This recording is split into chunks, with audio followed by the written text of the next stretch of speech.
कल हमने डिस्कस किया था इंडक्शन लेक्चर में, हमारे काफ़ी चीज़ें हमने डिस्कस करी थी, है ना। सिलेबस का एक ओवरव्यू दिया था हमने, और उसके साथ साथ हमने ये भी देखा था कि फ़िलासफ़ी क्यों इंपॉर्टेंट है, उसमें क्या क्या चीज़ें हैं।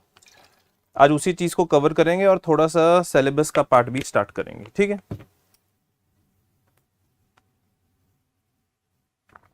ओके, पहली इंपॉर्टेंट चीज़, जैसे कि हम बात करते हैं, जब भी हम फिलॉसफी की बात करते हैं, ठीक है, कल भी हमने इसी चीज से स्टार्ट किया था।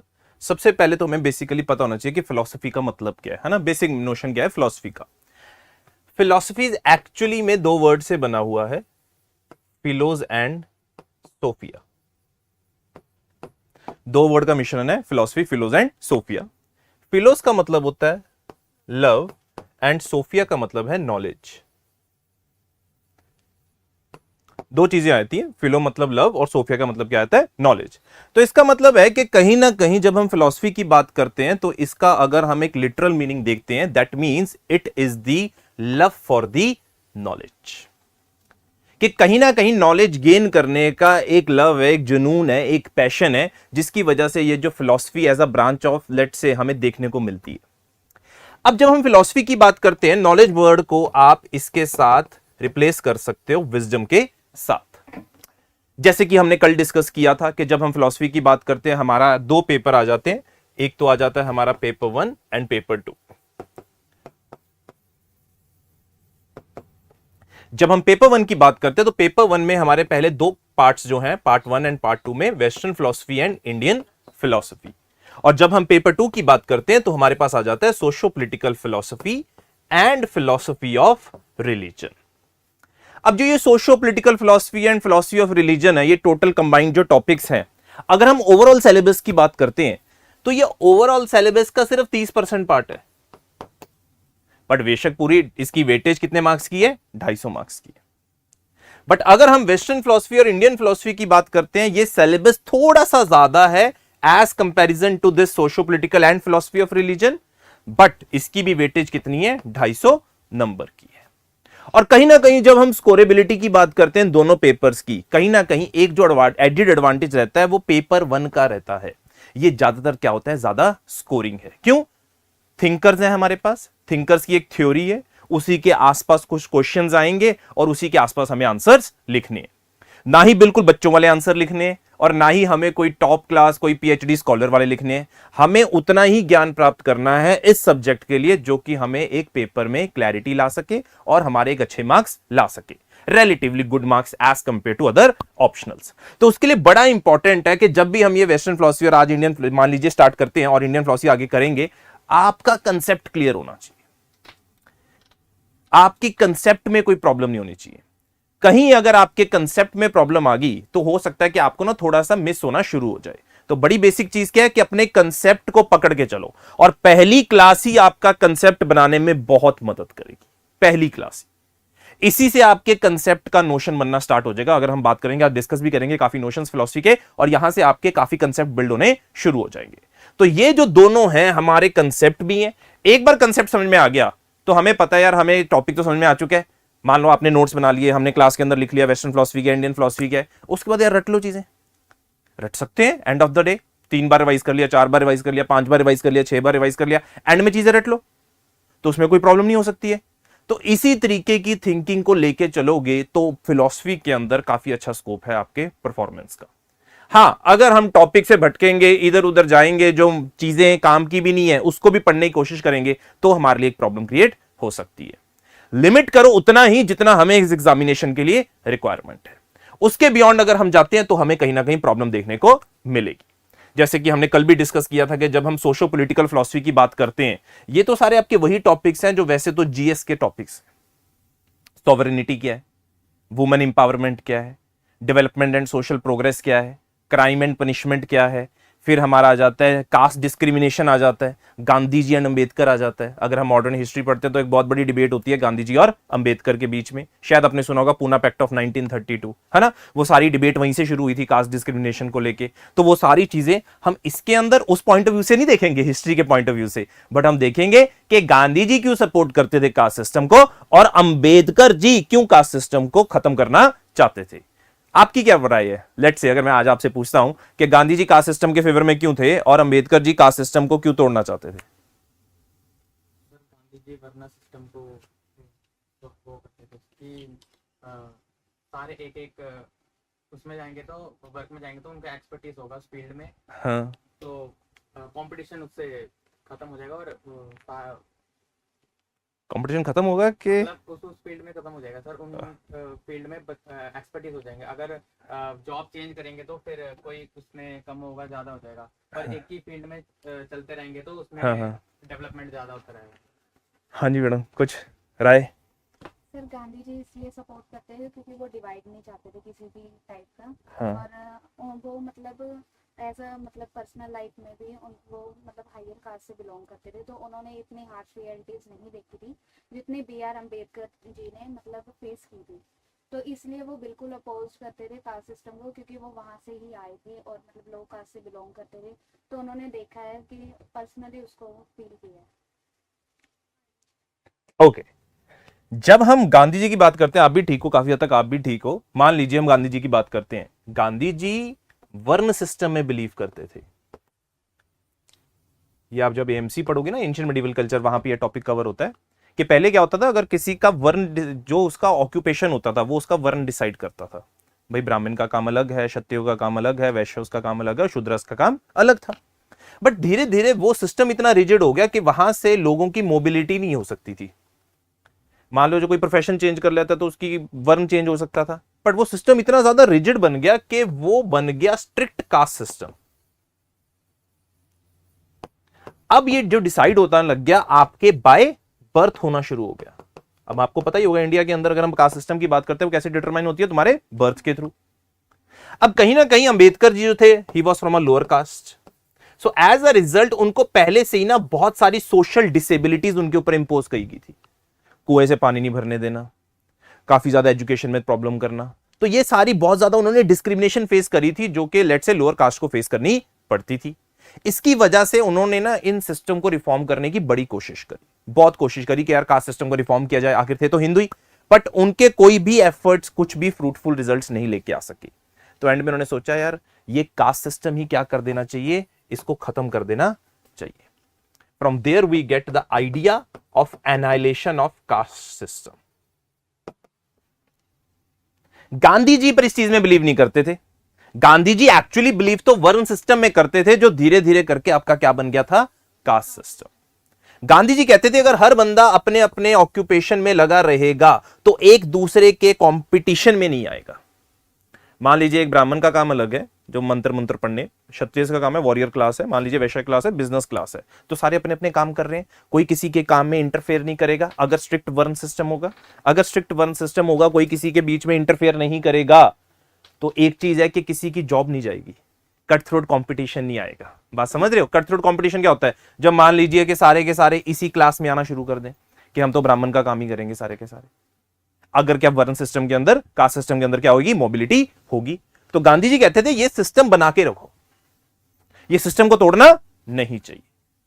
ये बहुत इंपॉर्टेंट एस्पेक्ट था अगर गांधी जी की बात करते हैं। बट इसका मतलब ये नहीं है कि गांधी जी अनटचेबिलिटी को प्रमोट करते थे। गांधी जी पहले से ही बात करें, अगर हम नॉन कॉपरेशन मूवमेंट की बात करते हैं, सिविल डिसोबीडियंस मूवमेंट की बात करते हैं, तो गांधी जी ने हमेशा और हमेशा इस जो अनटचेबिलिटी है इसको बहुत ज्यादा क्या किया है, इसको लेट से इसके खिलाफ काफी ज्यादा बोला भी है और इसके खिलाफ काफी ज्यादा काम भी किया है। तो ये बेसिक डिफरेंस आया था जब हम गांधी जी और अंबेडकर जी की फिलॉसफी को देखते हैं कास्ट डिस्क्रिमिनेशन के अंदर। तो इसी तरीके से सिलेबस कवर होता है। और ये देख लो क्या ही टॉपिक है, एक टॉपिक है सिंपल सा, गांधी और अंबेडकर कास्ट डिस्क्रिमिनेशन। बस ये दो चीजें पढ़नी है कि गांधी जी कास्ट सिस्टम में बिलीव क्यों करते थे और अंबेडकर जी कास्ट सिस्टम में बिलीव क्यों नहीं करते थे, उनके क्या राय थे कास्ट सिस्टम को लेके, और गांधी जी के क्या व्यू पॉइंट थे कास्ट सिस्टम को लेके। और इन्हीं के बेसिस पे आपको देखेंगे कि आपको पेपर के अंदर क्वेश्चंस मिलेंगे। हर साल आपको कोई ना कोई क्वेश्चन गांधी जी और अंबेडकर का जरूर मिल जाएगा, किसको लेके? कास्ट सिस्टम को लेके। तो अगर आपके रजिस्टर में आपके नोट्स तैयार हैं, पॉइंट्स आपके सामने हैं, तो आप उसको इजिली क्या कर सकते हो? रेप्लिकेट कर सकते हो। बहुत फर्क है। अगर हम आने वाले टाइम में स्टोरीज भी देखेंगे, गांधी जी धीरे धीरे क्यों इतना कास्ट सिस्टम है, वो तो इनको इतनी प्रॉब्लम थी, वो तो इंटरकास्ट मैरिजेस में भी बिलीव नहीं करते थे। गांधी जी इंटरकास्ट मैरिजेस में बिलीव नहीं करते थे और उन्होंने अपने बेटे की शादी भी नहीं होनी थी दूसरी कास्ट के अंदर। और पहले तो वो इंटरफेथ डाइनिंग में भी नहीं मानते थे। बट धीरे धीरे करके ही opened to his system of thoughts, और वहां से उन्होंने शुरू करा। इंटरकास्ट डाइनिंग की बात करें, इंटरफेथ मैरिजेस की बात करें, तो ये सारी चीजें धीरे धीरे प्रमोट हुई over the period of time. तो फिलॉसफी एक तरह से नोशन है कि जिसको अपने को समझना है, और जैसे कि मैंने स्टार्टिंग में बताया, फिलॉसफी का मतलब क्या है? It is the love for knowledge. It has come from two words, philos and sophia. Simple सी बात है, फिलोज माने लव और सोफिया माने नॉलेज। अब हमारा जो पेपर 1 है, अगर हम बात करते हैं पेपर 1 में, सीधी सीधी बात है, दो एस्पेक्ट हैं। एक आपका है वेस्टर्न फिलॉसफी और दूसरा क्या है? Indian philosophy. ये दो चीजें। अब इसके अंदर भी जब हम बात करते हैं, कल भी मैंने अपने इंडक्शन लेक्चर में दो चीजें बड़ी इंपॉर्टेंट बताई थी। अब ये आपके फिलॉसफी के कंसेप्ट बनने शुरू होंगे, ध्यान से सुनना। एक तो चीज आ जाती है मेटाफिजिक्स, और एक वर्ड है एपिस्टेमोलॉजी। अगर हमें ये दो वर्ड समझ में आ जाए तो हमारी काफी प्रॉब्लम्स फिलॉसफी की सॉल्व हो जाएंगी। मैं लिटरली कह रहा हूं आपको, ये दो वर्ड्स हैं सिर्फ, मेटाफिजिक्स और एपिस्टेमोलॉजी। आओ देखते हैं ये दो वर्ड्स क्या हैं और इनके ऊपर डिटेल में चर्चा करते हैं। ठीक है जी। पहली चीज, जब हम बात करते हैं मेटाफिजिक्स की, ये मैं आपको लिखवाऊंगा, डोंट वरी, है ना। मेटाफिजिक्स का मतलब क्या है? रियलिटी क्या है? It ask questions about the reality. Simple सी चीज है भाई। ये जितने भी फिलोसफर है ना, सारे रियलिटी ढूंढ रहे हैं, रियलिटी क्या है। जो वेस्टर्न फिलोसफर्स हैं वो तो बहुत ज्यादा वेले हैं, पहली बात, और दूसरे अमीर भी बहुत ज्यादा है। वो एप्पल देख के सोच रहे हैं कि यार एप्पल मेरे को कैसे दिख रहा है ना। ऐसी चीजें हैं, क्योंकि बहुत ज्यादा क्या है, लोग वेले हैं। और जिसका ना पेट भरा होता है, एक कहावत है, उसी के दिमाग में फिलॉसफी आ सकती है। अगर जिसका पेट ही नहीं भरा हुआ, he will be trying to looking forward कि मैं किस तरीके से अपने दिन का खाने पीने का इंतजाम करूं। पर जिसका पेट नहीं भरा हुआ, जिसका पेट भरा हुआ है, वो फालतू टाइम में कुछ ना कुछ चीजें ऑब्जर्व करेगा। और वहीं से अगर हम बात करें, ज्यादातर western philosophers, they were rich in their, let's say they were rich somehow, we can say, कुछ फिलोसफर्स तो बहुत ज्यादा रिच भी थे अगर हम बात करेंगे। बट हाँ, ये वो टाइम है जहां पे जिनके पेट भरे हुए हैं, तो वो थिंकिंग कर रहे हैं, रियलिटी के बारे में जानने की कोशिश कर रहे हैं, गॉड के बारे में जानने की कोशिश कर रहे हैं, सोल के बारे में जानने की कोशिश कर रहे हैं। ये सब चीजें डिस्कस होती हैं अगर हम बात करते हैं मेटाफिजिक्स के रिलेटेड। पूरी वेस्टर्न फिलॉसफी में दो तरह की रियलिटी डिस्कस होगी। एक रियलिटी है रिलेटेड टू मैटर, अब ये ध्यान से सुनना। दूसरी रियलिटी है रिलेटेड टू आइडियाज। दो चीजें हैं बस, one is matter and second one is idea. अब ध्यान से सोचना, 2 मिनट लगा के, 4 मिनट ले लो बेशक। अगर मैं आपसे बोलूं कोई भी किसी चीज का आइडिया, मान लीजिए ये टेबल है, एक टेबल का आइडिया भी होगा। क्या होगा? टेबल का आइडिया भी होगा। टेबल का आइडिया आप क्या एक्सपीरियंस कर सकते हो? एक्सपीरियंस माने देख सकते हो अपनी आंखों से। डायनासोर है, डायनासोर का आइडिया एक। चेयर है, चेयर का आइडिया। टेबल है, टेबल का आइडिया। एक किताब है, किताब का आइडिया। दूसरी तरफ कुछ चीजें हैं, जैसे मान लो ये बुक है, ये मान लीजिए ये कीपैड है, ये माउस है, ये बॉटल है हमारे सामने, ये सामने भाई साहब बैठे हैं हमारे सामने, ये हमारे सामने चेयर है, ये हमारे सामने क्या है? लाइटें। ये हम लोग हैं। हम सब किस में अंदर आते हैं? मैटर के अंदर। मैटर माने मटीरियल वर्ल्ड। बात समझ में आ रही है? ये जो हमारे सामने क्या है? Material world. अब मटीरियल वर्ल्ड को हम जब बात कर रहे हैं तो कुछ लोग मानते हैं कि ये जो मटीरियल वर्ल्ड है यही रियलिटी है, this is the only reality. भाई रियलिटी को जानने की कोशिश कर रहे हैं और वही उनकी क्या बन जाएगी? मेटाफिजिक्स। कि भाई ये जो सामने मेरे मटीरियल वर्ल्ड है यही मेरी क्या है? रियलिटी है। पर कुछ वो लोग बोलेंगे नहीं यार, ये ना असल में रियलिटी नहीं है। रियलिटी वो होती है जो कभी चेंज ना हो। हम तो चेंज हो जाते हैं, हमारा एक टाइम पीरियड है। हम ऐसा नहीं है कि आज भी होंगे और कल भी होंगे, नहीं, हम कल कब तक होंगे हमें नहीं पता, हमारा एक लिमिटेड टाइम है। भाई रुको रुको रुको, मैं किसी उसी चीज को कोई फॉलो करके नहीं पढ़ा रहा हूं, ठीक है। तो हम किसी एक उसमें तो नहीं आ रहे हैं, हम तो लिमिटेड है, हम तो इसी दुनिया के अंदर है, हम तो इस स्पेस एंड टाइम के अंदर आते हैं। ये स्पेस है इस जगह पे और एक टाइम में जहां पे मैं प्रेजेंट हूं। बट अगर मैं बात करता हूं आइडियाज की, किसी भी चीज का जो आइडिया होता है वो अनलिमिटेड है। मान लो हम कभी एक बात करते हैं ब्यूटीफुल रोज की, या अगर हम बात करते हैं रेड रोज की, रेड रोज की हम बात करते हैं, हम कहते हैं यार ये बहुत ज्यादा क्या है, ब्यूटीफुल है, यही बात करते हैं। ब्यूटीफुल को एक्सपीरियंस कर सकते हो? ब्यूटीफुल अपने आप में क्या चीज है? क्वालिटी है। और वो रोज की क्या है? एक असेंशियल क्वालिटी है। ये आगे बात करूंगा मैं। कलर तो उसका कभी भी फेड हो जाएगा, शेप तो उसकी कभी भी चली जाएगी। रोज है वो तो खराब हो जाएगा, एक बच्चे ने पकड़ लिया, प्लग कर लिया बगीचे से, उसको तोड़ दिया, रोज तो खत्म हो जाएगा। बट जो उसकी क्वालिटी है, वो तो, उसकी जो ब्यूटी है वो तो हमेशा रहेगी। तो हर चीज में अगर हम बात करते हैं मेटाफिजिक्स में, जब हम रियलिटी की बात करते हैं तो दो तरीके की रियलिटी डिस्कस की जाती है। एक है जो बात करते हैं कि मटेरियल वर्ल्ड ही क्या है, रियलिटी है, और दूसरे बात करते हैं कि आइडियाज ही क्या है, रियलिटी है। जो आइडियाज में बिलीव कर देते हैं उस मेटाफिजिक्स में, और उनको वर्ड दिया जाता है आइडियलिज्म, और जो मैटर में बिलीव करते हैं उसे हम क्या बोल देते हैं, मटीरियलिज्म। सिंपल सी चीज हो, जो मैटर में बिलीव कर रहा है, जो आसपास की चीजों में बिलीव कर रहा है, जो मटेरियल वर्ल्ड में ज्यादा दिल लगा रहा है अपना, उसे हम क्या बोल देंगे, मटीरियलिज्म। बट जो आइडियाज के बारे में सोचता है उसको हम क्या बोलेंगे, आइडियलिज्म। और ये आइडिया की जो दुनिया है उसको तुम एक्सपीरियंस नहीं कर सकते, उसको सिर्फ सोच सकते हो। ब्यूटी को सोचा जा सकता है, ब्यूटी एज अ कंसेप्ट।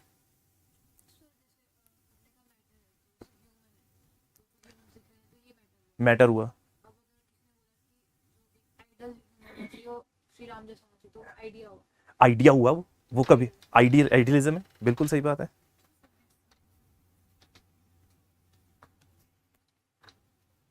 वो अपने आप में क्या है, एक आइडिया हुआ, वो आइडियलिज्म की बात हो गई।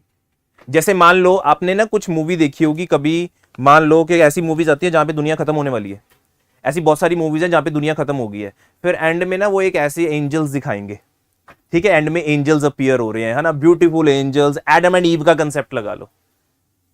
वो क्या है, एक तरह से आइडिया है, रियल में तो नहीं है ना। तो जो आइडियाज में बिलीव करते हैं कि सब कुछ क्या है, आइडियाज है। एक अच्छा एक सिंपल सी चीज बताओ, बड़ी इंटरेस्टिंग सी चीज है।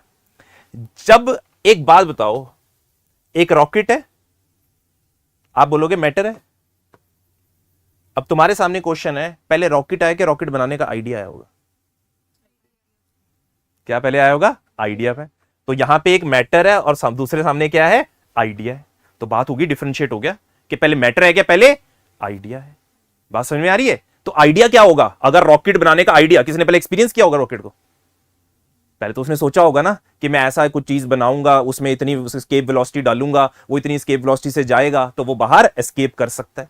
तो वो सारा क्या होगा, आइडिया होगा। और उसके बाद क्या बना, मैटर बना। अगर मान लीजिए किसी ने पहले सोच लिया, जिसने आइडिया को पहले सोचा कि ज्यादा प्रेफरेबल क्या है, आइडिया है, तो उसके लिए जो सबसे इंपॉर्टेंट चीज क्या है,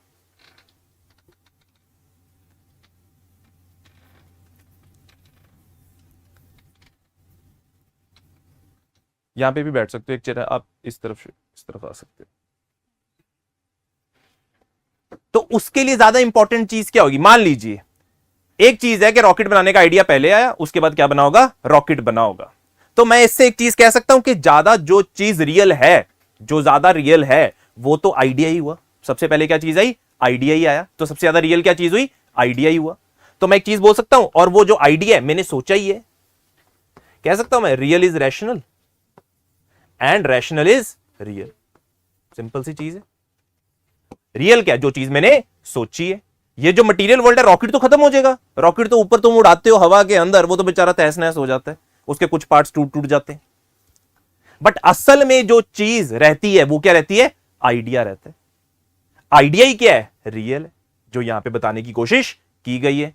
ये आपका 2021 का फिलॉसफी का एसे है जीएस पेपर के अंदर। Real is rational and rational is real. ये डायरेक्ट आपका एसे का टॉपिक था। और ये जो थ्योरी दी गई है, it has been given by Hegel.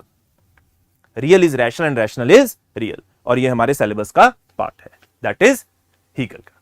तो हीगल, आपको इतनी चीज तो बिलीव होगी, समझ में आया होगा थोड़ा बहुत, कि वो ज्यादा प्रेफरेंस किसको देता है, आइडियाज को। सारी गेम ही यही है कि आइडिया ज्यादा रियल है कि आपका मटेरियल वर्ल्ड ज्यादा रियल है। ये मटेरियल वर्ल्ड जो ये सारी चीजें हैं और आइडिया जिसके बारे में हम चीजें सोच रहे हैं, अगर आपने इन दोनों के चीजें में समझ लिया तो आपकी आधी वेस्टर्न फिलॉसफी कवर है। दो ही चीजें हैं, आइडिया या मैटर, दो चीजें। जो ज्यादा आइडियाज में बिलीव करते हैं और उनको ज्यादा प्रोमिनेंस देते हैं वो मेटाफिजिक्स बन जाती है आइडियलिज्म की, और जो ज्यादा मैटर को बिलीव कर देते हैं वो किसकी बन जाती है, मटीरियलिज्म। इसके अंदर कहीं ना कहीं मटीरियलिज्म के अंदर आप लिख सकते हैं रियलिज्म। क्या लिख सकते हैं, रियलिज्म। तो दो तरह की मेटाफिजिक्स है, एक आपकी हो गई आइडियलिज्म और दूसरी क्या हो गई, रियलिज्म। दूसरा क्वेश्चन आता है जो कि इसमें सबसे बड़ा डिबेट रहता है फिलॉसफी में, कि रियलिटी तो चलो होगी आइडियाज को लेके या मटेरियल वर्ल्ड को लेके, रियलिटी है कितने टाइप्स की।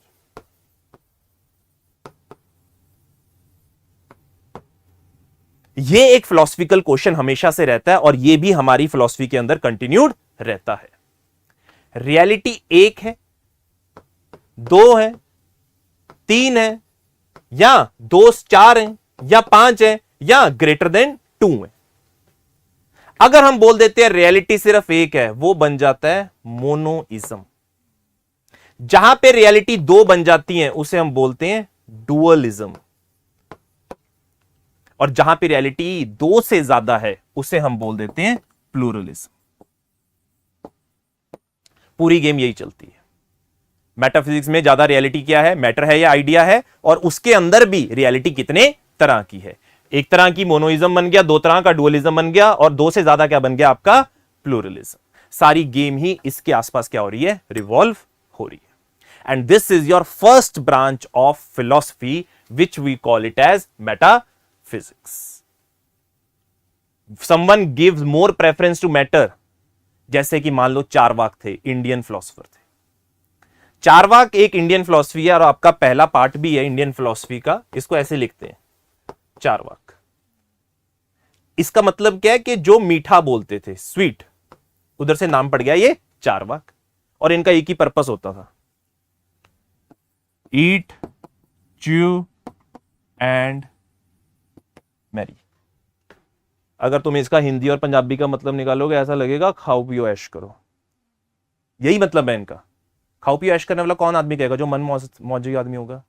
और वो आदमी क्या कहेगा, वो गॉड के बारे में बात करेगा, वो सोल के बारे में बात करेगा, वो कर्मा के बारे में बात करेगा, वो धर्म के बारे में बात करेगा, वो बर्थ और डेथ के साइकिल के बारे में बात करेगा, नहीं करेगा। वो बोलेगा ये जो जिंदगी दिख रही है यही रियल है, ये जो मटीरियल वर्ल्ड है यही रियल है, और यही हमारा एक अल्टीमेट होना चाहिए, और इसी को हमें एंजॉय करना चाहिए। ये लोग तो इतना भी कह देते थे, अगर तुम्हारे पास पैसे नहीं है तो मान लो मेरे पास पैसे नहीं है तो मैं मैडम से उधार करके पैसे लूंगा और अपनी लाइफ को एंजॉय करूंगा। ये इनके प्रिंसिपल्स अगर हम बात करते हैं चारवाक की, तो तुम कह सकते हो क्या ये एथिकल लोग हैं? नहीं, इनके एथिक्स नहीं यहां पे आते कहीं भी। तो इस वजह से कहते हैं ये जो बात करी जाती है च्यू का मतलब है ये एथिक्स को खा गए। This was this school of philosophy. जब हम चारवाक की बात करते हैं ज्यादा प्रेफरेंस ये किसको दे रहे हैं, मैटर को दे रहे हैं, मटीरियल वर्ल्ड को दे रहे हैं। तो जब ये मैटर लिखते हैं, मैटर का मतलब क्या है, मटीरियल वर्ल्ड। आइडियाज की बात करते हैं तो किसी चीज का आइडिया। तो अभी तक मैंने सिर्फ दो ही चीजें बताई हैं आपको कि मेटाफिजिक्स क्या है और कितने तरह की रियलिटी हो सकती है। और मेटाफिजिक्स वो ब्रांच है जो डील करती है किसके साथ, रियलिटी के साथ। पहली चीज, किसमें डाउट है तो आप लोग मेरे को पूछ सकते हो। हाँ जी सर। मल्टीपल रियलिटीज मतलब जैसे मल्टीवर्स होता है उस कंटेक्स्ट में, या फिर नहीं, उस कंटेक्स्ट में नहीं है, क्योंकि एक हम अभी इसमें अंदर एक फिलोसोफर करेंगे, लिबनिस करेंगे, वो बात करेगा इसकी मल्टी रियलिटी की, तब हम उसके अंदर डिस्कस करेंगे। हाँ जी। के बारे में बात की, बट स्पिरिचुअलिज्म भी तो था थर्ड टाइप, और वो आइडियलिज्म से कितना डिफरेंट है? स्पिरिचुअलिज्म अगर हम बात करते हैं कहीं ना कहीं वेस्टर्न फिलॉसफी में उसका कोई लेन देन नहीं है। वेस्टर्न फिलॉसफी में किसी ने स्पिरिचुअलिज्म की बात नहीं करी है, सारे के सारे मैथमेटिशियन थे या साइंटिस्ट थे, इस वजह से हम वहां पे इसको डील नहीं कर रहे। दूसरी तरफ दूसरा जो इंपॉर्टेंट वर्ड है that comes over here is epistemology. Metaphysical reality क्या है भाई, मैटर से आएगी रियलिटी या आइडिया से आएगी। अब दूसरा तरीका है रियलिटी तक पहुंचोगे कैसे, what will be your source of knowledge.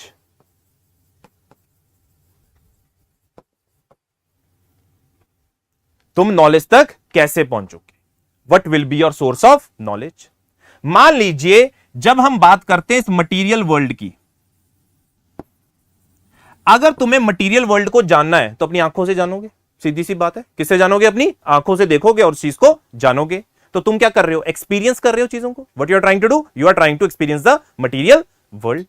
तो मैं कह सकता हूं कि अगर मटीरियल वर्ल्ड को जानना है तो एक तरीका मेरे पास क्या है, दैट वन ऑफ द तरीका इज एक्सपीरियंस, जानने का तरीका. दूसरी तरफ जो आइडियाज की दुनिया है, मैंने आपको अभी बताया आइडियाज तुम कभी एक्सपीरियंस नहीं कर सकते हो. अच्छा एक चीज मान लो, आइडिया ऑफ गॉड कोई एक्सपीरियंस कर सकता है? सिर्फ क्या करा जा सकता है, सोचा जा सकता है. It can be reasoned out, it can be thought of, but it can not be experienced. अगर आपने एक्सपीरियंस कर लिया तो अब तो आप चले गए सीधा, फिर सीधा कैलाश पर्वत पे, ठीक है, क्योंकि आपको उस चीज की इनलाइटनमेंट हो जाएगी. बट एक नॉर्मल आदमी की बात करते हैं, कोई भी चीज का हम आइडिया की बात करते हैं, आइडिया हम सोचते हैं यार वो रोज कितना खूबसूरत है, उसको तुम एक्सपीरियंस कर सकते हो, खूबसूरती क्या है बता सकते हो किसी को? नहीं बता सकते. सो that is only an idea. और जब भी हम आइडिया की बात करते हैं उसको सिर्फ तुम क्या कर सकते हो, रीजन कर सकते हो, सोच सकते हो. जैसे कि अभी हमने देखा कि रॉकेट का एक आइडिया था, उससे क्या बना, रॉकेट बना. तो कई चीजों में नॉलेज प्राप्त करने का तरीका क्या है, रीजनिंग है. और कई जगह पे नॉलेज कैसे गेन की जा सकती है, एक्सपीरियंस के थ्रू. जो लोग कहते हैं कि नॉलेज को रीजन के थ्रू गेन किया जाता है उसे हम बोलते हैं रैशनलिस्ट.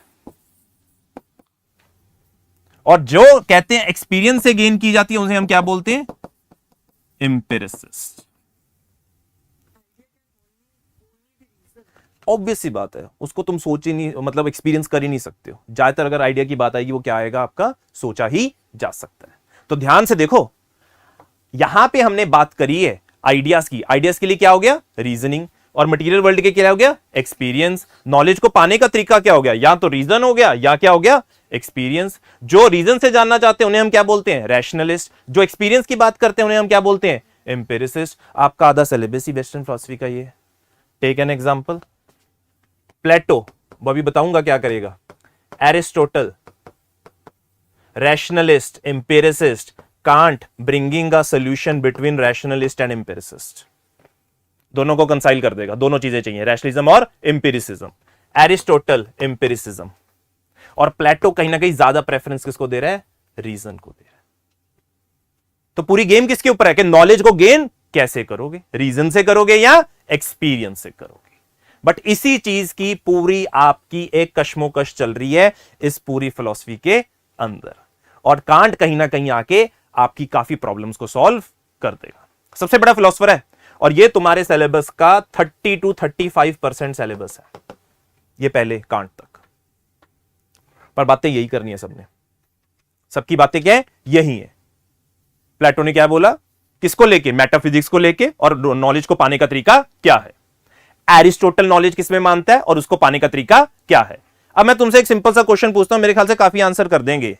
मान लो एरिस्टोटल एक साइंटिस्ट आदमी है, बायोलॉजी का फादर बोलो, बॉटनी का फादर बोलो, हर चीज का फादर है वो, ठीक है. 35-36 सब्जेक्ट हैं जिसके ऊपर उसने अपना ज्ञान बांटा हुआ है एरिस्टोटल ने. वो गेम खेलता है एक्सपीरियंस के ऊपर. मान लो एम्पिरिसिस्ट क्या होते हैं, एक्सपीरियंस होते हैं, और वो साइंटिस्ट है. क्या वो आइडियाज में इतना बिलीव करेगा कि मटेरियल वर्ल्ड में ज्यादा बिलीव करेगा, मटेरियल किसमें ज्यादा बिलीव करेगा, मटेरियल. क्योंकि साइंटिस्ट क्या करते हैं, कोई चीज देखते हैं और उससे अपना एक प्रिंसिपल आगे फॉरवर्ड करते हैं. जैसे कि एक सिंपल बात बताओ, एम्पिरिसिस्ट जो भी होंगे, मान लीजिए मान लो मैं एक स्टेटमेंट पास करता हूं, there are 10 blue chairs in class studio number 3. एक स्टेटमेंट पास करिए मैंने, there are 10 blue chairs in studio number 3. Simple सी एक मैंने बात बोली. क्या मैं कह सकता हूं ये मैंने एक्सपीरियंस के बेसिस पे बोली है? अब मैं स्टूडियो नंबर 3 में था, स्टूडियो नंबर 3 में देखा मेरे पास सामने क्या थी, 10 ब्लू चेयर्स. अब साइंटिस्ट ने क्या करना है, साइंटिस्ट ने यहां से एक अपनी एक ऑब्जर्वेशन प्रोवाइड कर देनी है. क्या ऑब्जर्वेशन होगी, एक मान लीजिए एक जनरल स्टेटमेंट हम दे देते हैं. और यही होता है अगर आपका कोई भी वैक्सीन बनती है, आपका कोई भी प्रोडक्ट बनता है, इन्हीं चीजों के ऊपर बनता है. तो मान लीजिए मैं स्टेटमेंट लिख देता हूं, all the chairs in Raj Malhotra's IAS institute are blue. 50 चूहों ने एक वैक्सीन का रिजल्ट हुआ और उनमें से सभी ने वैक्सीन को पास कर दिया.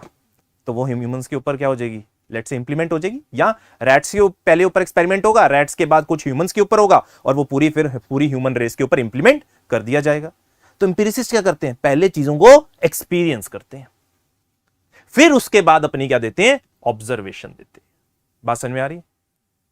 ये जो नॉलेज दी जा रही है, ध्यान से देखना, मैं कह सकता हूं ये एक पर्टिकुलर स्टेटमेंट थी, there are 10 blue chairs in the room. इस रूम को लेके मैंने उससे एक यूनिवर्सल स्टेटमेंट बना दी राजमोत्रा आईएएस इंस्टीट्यूट के लेके कि all the chairs in the Rajmotra IAS institute are blue. यही काम होता है एम्पिरिसिज्म के अंदर। पर्टिकुलर से तुम किसकी तरफ जाते हो, यूनिवर्सल की तरफ जाते हो। और इस तरह का जो लॉजिक होता है उसको हम बोलते हैं इंडक्टिव लॉजिक। आगे करेंगे ये क्या होता है, वो इंडक्टिव लॉजिक। मैं कहां से गया, पर्टिकुलर से यूनिवर्सल की तरफ। पर जो रीजन करते हैं वो उल्टा करते हैं। कैसे, ऑल मैन आर मॉर्टल, मान लो एक यूनिवर्सल स्टेटमेंट है, एक स्टेटमेंट है ऑल मैन आर मॉर्टल, सीधी सी बात है, एक स्टेटमेंट बन गई ऑल मैन आर मॉर्टल। मान लो मेरा नाम ही लिख देते हैं, राहुल इज अ मैन, तो इससे क्या डिडक्शन निकलती है, राहुल इज मॉर्टल। क्या सबने एक्सपीरियंस किया ये ऑल मैन आर मॉर्टल है? नहीं, ये तो यूनिवर्सल स्टेटमेंट थी, ये तो किसी ने बना दी होगी ऑल मैन आर मॉर्टल। उससे एक मैंने रीजनिंग से डिडक्शन करी है कि राहुल मैन है, तो राहुल क्या बन गया, इनडायरेक्टली क्या बन गया, मॉर्टल बन गया। तो ये मैंने क्या किया है, रीजन की है।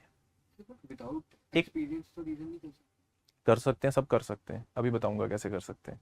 ये तुमने क्या कर लिया, रीजन कर लिया। तुमने एक यूनिवर्सल से कहां चले गए, पर्टिकुलर स्टेटमेंट पे चले गए, क्योंकि पहले सारे आदमी मॉर्टल थे, अब सिर्फ क्या है, राहुल मॉर्टल है। तो ये जो लॉजिक होता है इसे हम क्या बोलते हैं, deductive logic. That is you are deducing something. और जब रीजनिंग होती है तो डिडक्टिव होता है, और जब एम्पिरिसिज्म होता है, एक्सपीरियंस होता है, उसके बाद किस तरफ जाते हो तुम, इंडक्टिव लॉजिक की तरफ। This is the basic difference that you have when we talk about how you obtain the knowledge. Then you have empiricist versus rationalist. Rationalist बोलेंगे भाई इंफॉर्मेशन मिलेगी किसके थ्रू, रीजन के थ्रू। ये किसको रिजेक्ट करेंगे, एक्सपीरियंस को। ये क्या बोलेंगे, नॉलेज कहां से मिलेगी, एक्सपीरियंस से। किसको रिजेक्ट करेंगे, रीजन को। ये बोलेंगे जो नॉलेज हम यहां पे लॉजिक जो लगता है वो कौन सा लगता है, इंडक्टिव लॉजिक। और यहां पे जो लॉजिक लगता है कौन सा लगता है, डिडक्टिव लॉजिक। तुमने ये दो कंसेप्ट समझ लिए, मेटाफिजिक्स और एपिस्टेमोलॉजी। पहला प्लेटो की जो थ्योरी है वो एक चाइल्ड मतलब केक वॉक है, चाइल्ड्स प्ले है, कुछ भी नहीं है। प्लेटो की थ्योरी 10 मिनट का काम है बस करवाने को, पर उतनी जल्दी नहीं करेंगे हम, थोड़ा टाइम लेंगे, ऑब्वियस सी बात है। But it is just a 10 minutes work when we talk about Plato's theory. It is as simple as that. If you have understood what is metaphysics and what is epistemology. जब हम बात करते हैं philosophy की 5 branches होती हैं वैसे तो, मेटाफिजिक्स, एपिस्टेमोलॉजी, एथिक्स जो हमारे सिलेबस का पार्ट नहीं है, लॉजिक, और 5वां आता है एस्थेटिक्स। एस्थेटिक्स माने ब्यूटी को लेके। ये 3 हमारे सिलेबस का पार्ट नहीं है। हमारे सिलेबस का पार्ट क्या है, सिर्फ मेटाफिजिक्स एंड एपिस्टेमोलॉजी। इन्हीं को डिस्कस करते जाना है बस। किसने क्या रियलिटी बोली है, किस फिलोसोफर ने क्या रियलिटी बोली है। मैंने बोला था सारे वेले थे, क्रिटिकल थिंकिंग कर रहे थे, और हर कोई अपने आप को बेटर बनाना चाह रहा है। और वो जो थिंकिंग कर रहा है किसी दुनिया के लिए नहीं कर रहा, खुद के लिए कर रहा है। किसके लिए कर रहे हैं, खुद के लिए एग्जामिनेशन कर रहे हैं, एक तरीके से सेल्फ एनालिसिस कर रहे हैं, क्रिटिकल थिंकिंग कर रहे हैं, एनालिटिकल थिंकिंग कर रहे हैं, किसी भी तरीके से कोशिश कर रहे हैं अपनी लाइफ बेटर बनाने के लिए, क्योंकि सबके पेट भरे हुए हैं। जैसे सोक्रेटिस ने बोला था, unexamined life is not worth living. खुद के लिए कर रहा है। बुद्धिज्म खुद के लिए थोड़ा ना कर रहे हैं। बुद्धा तो इनलाइटन हो गए थे बोधि ट्री के नीचे बैठ के बोध गया में। उनको क्या जरूरत थी बाद में आके लोगों को बताने के लिए कि कैसे इनलाइटनमेंट करनी चाहिए, कि इनको वो आगे जाके करना चाहिए। उन्होंने क्यों अपनी फिलॉसफी को आगे लोगों तक पहुंचाया, क्योंकि उनको लगता था कि दुनिया में बहुत ज्यादा पेन और सफरिंग है, और मेरे को अगर मैं इनलाइटनमेंट लेके साइड पे चला जाऊं, मौन हो जाऊं, तो मेरा पर्पस क्या हो जाएगा, फ्लॉप हो जाएगा। तो इस वजह से उन्होंने अपना मैसेज को स्प्रेड किया। यहां पे मैसेज को स्प्रेड थोड़ा ना कर रहे हैं, ये तो काम किसके लिए कर रहे हैं, खुद के लिए कर रहे हैं। ये जो सोक्रेटिस की स्टेटमेंट है, unexamined life is not worth living, GS paper 4 ethics का एक बार क्वेश्चन आ रखा है। जीएस पेपर 4 एथिक्स की एक स्टेटमेंट आ रखी है। तो ये हमें कहीं ना कहीं अगर फिलॉसफी अगर हम बात करते हैं ना, हमें ऐसे क्वेश्चंस को डील करने में बड़ा मजा आता है और मदद करता भी है। क्योंकि हमें पता चल जाता है यार, कहीं ना आइडिया लगना शुरू हो जाता है दुनिया के बारे में। अभी तो हमने आज पहली क्लास की है, हल्की सी थोड़ी सी एनलाइटनमेंट लगेगी तुम्हें क्लास के एंड में, यार कुछ नया सीख के गए। क्योंकि ये जो चीजें ना हमारे नॉर्मल जीएस का पार्ट नहीं बनती है। नॉर्मल जीएस में तो वही चल रही है, मॉडर्न हिस्ट्री, पॉलिटी, इकोनॉमिक्स, है ना, वो दौड़ लगी हुई है। पर ये कहीं ना कहीं हमें एक नेक्स्ट लेवल पे सोचने की बात करती है। और फिलॉसफी खत्म होने के बाद तुम इतने तो इनरिच हो जाओगे कि घर पे जाके घर वालों से बातचीत कर सकते हो और कह सकते हो कि आप जो कहते हो कि हमें कल्चर वैल्यूज का नहीं पता, हमें पता है। क्योंकि तुम उस स्टेज पे पहुंचोगे जहां पे डिबेट कर सकते हो, क्योंकि तुम्हें पता है कि भाई क्या रियलिटी है, मेटाफिजिक्स तुम्हें पता है और रियलिटी को पाने का तरीका क्या है। अच्छा, मैंने अभी तुम्हें बताया कि रियलिटी को जानने के दो तरीके हो सकते हैं, या तो तुम एक्सपीरियंस कर लो मटेरियल वर्ल्ड को, या तुम उसके बारे में सोच लो, रीजन कर लो। एक और तरीका भी होता है जिसके लिए रीजनिंग करने की भी जरूरत नहीं होती है, वो क्या होती है? इंट्यूशन। एक नॉलेज एक्सपीरियंस से आ रही है, एक तुम सोच रहे हो, अच्छा रीजनिंग कर रहे हो, तीसरा क्या? अपने आप आ रही है। जैसे वो एमएस धोनी की कहते हैं बहुत तगड़ी इंट्यूशन है, सिक्स सेंस है, ये वैसी वाली इंट्यूटिव नॉलेज है। कई बार इंट्यूशन आती है ना, यार ये काम मैं कर दूंगा, होगा नहीं होगा वो अलग बात है, पर मेरे मन में क्या आ रही है? इंट्यूशन आ रही है। मान लो कई बार हम मैच देख रहे होते हैं और मैच में कोई बैठा होता है साथ में, है ना, बोलता है इस बॉल पे आउट हो जाएगा, वो एकदम से क्या है? इंट्यूशन है। और जब तुम गॉड की बात करते हो ना, गॉड को कैसे जाना जाता है, तो वो रैशनल से नहीं जाना जाता, वो एक्सपीरियंस से नहीं जाना जाता, वो किससे पता चलता है? इंट्यूशन से, इंट्यूटिव नॉलेज। 2023 का एसए का पेपर था, शायद तुमने कितने देखा मुझे नहीं पता। क्वेश्चन था, visionary decision making happens at the intersection of, visionary decision making happens at the intersection of intuition and logic. क्या था? Intuition and logic. तो तुम्हें डिफरेंस पता होना चाहिए, इंट्यूशन का मतलब क्या है और लॉजिक का मतलब क्या है। लॉजिक माने रीजनिंग करना और इंट्यूशन माने जो अपने आप से आती है। और कई फिलोसफर्स इसको सबसे सुप्रीम फॉर्म ऑफ नॉलेज भी बोलते हैं, that is the intuitive knowledge. Difference है इनमें। कई बच्चे इंट्यूशन को ही रैशनल मान लेंगे या इंट्यूशन और लॉजिक बोलेंगे, क्या ही फर्क है? फर्क है, बहुत बड़ा फर्क है। इसके लिए रीजनिंग करने की जरूरत नहीं है। It is the kind of a six sense kind of a knowledge that we try to say. So when we talk about philosophy, we have to deal with two terms, metaphysics and epistemology. जो reality matter में ढूंढ रहा है वो materialism हो गया, जो ideas में ढूंढ रहा है वो आइडियलिज्म हो गया। रियलिटी डिपेंड करती है कैसी होगी, कितने तरह की है, एक तरह की है, दो तरह की है, ग्रेटर देन टू है। एक तरह की है तो बन जाएगी मोनोइज्म, दो तरह की है तो क्या बन जाएगी? डुअलिज्म, दो से ज्यादा क्या बन जाएगी? प्लूरलिज्म। सर, मेटाफिजिक्स और एपिस्टेमोलॉजी का लिटरल मीनिंग ये हम साइंटिफिक टर्म्स में यूज करते हैं, वैसे इनका मतलब यही है, that is beyond the things that are beyond this material world. अगर उनको मटेरियल वर्ल्ड के बारे में पता तो चीजें दिख ही रही थी, बेले ही बैठे थे सारे लोग, अगर उसके बियॉन्ड देखने की कोशिश कर रहे हैं, बियॉन्ड मटेरियल वर्ल्ड क्या है, गॉड का कंसेप्ट आता है, सोल का कंसेप्ट आता है, तो उन्हीं चीजों के बारे में डिस्कशन कर रहे हैं, दैट इज द मेटाफिजिक्स अगर हम बात करते हैं। और एपिस्टेमोलॉजी क्या होता है? सोर्स ऑफ नॉलेज क्या है तुम्हारा, that is the literal meaning of epistemology. तो एपिस्टेमोलॉजी की बात करते हैं तो what is your source of knowledge. इसके आगे बहुत सारे पॉइंट्स आ जाते हैं, वैलिडिटी ऑफ नॉलेज क्या है, लिमिट्स ऑफ नॉलेज क्या है, बट फिलहाल के लिए सोर्स ऑफ नॉलेज क्या है। या तुम रीजन से कर रहे हो या तुम इसको एक्सपीरियंस से कर रहे हो। रीजन वाले बन जाएंगे रैशनलिस्ट और एक्सपीरियंस वाले क्या बन जाएंगे? एम्पिरिसिस्ट। एम्पिरिसिज्म में जो सबसे बड़ा फिलोसफर आज तक आया कोई, वो आया है ह्यूम। एम्पिरिसिज्म को नेक्स्ट लेवल पे ले गया, सबको डरा दिया भाई इसने, ह्यूम ने इतना डरा दिया कि कांट, एक जर्मनी में फिलोसफर बैठा है कि मेरे को मेरी नींद से जगा दिया इस फिलोसफर ने, एंड दैट वाज ह्यूम। उसके जो पहले प्री कंसीव्ड नोशन से सब हिल गए। उसने बोला नहीं यार, ये ना बहुत, वो क्या कहते होते हैं, रायता फैल चुका है पूरी फिलॉसफी के अंदर, मैं इसको सॉल्व करूंगा। और जर्मनी में बैठ के वो एक थ्योरी देगा जो कि अपने आप में माइंड ब्लोइंग थ्योरी है, और जो कि इन सब की जो डिबेट चल रही थी काफी टाइम से, और ये ऐसा नहीं है कोई डिबेट 10 साल की 20 साल की चल रही है, ये कुछ 500 800 1000 साल की डिबेट चल रही थी, जिसको जाके सॉल्व किसने किया? कांट ने सॉल्व किया। एग्जाम्पल देता हूं, जब हम वेस्टर्न फिलॉसफी की बात करते हैं, वेस्टर्न फिलॉसफी में जो सबसे बड़ा पहला रोल माना जाता है वो ग्रीक फिलोसफर्स का माना जाता है। एक टाइमलाइन बना रहा हूं मैं,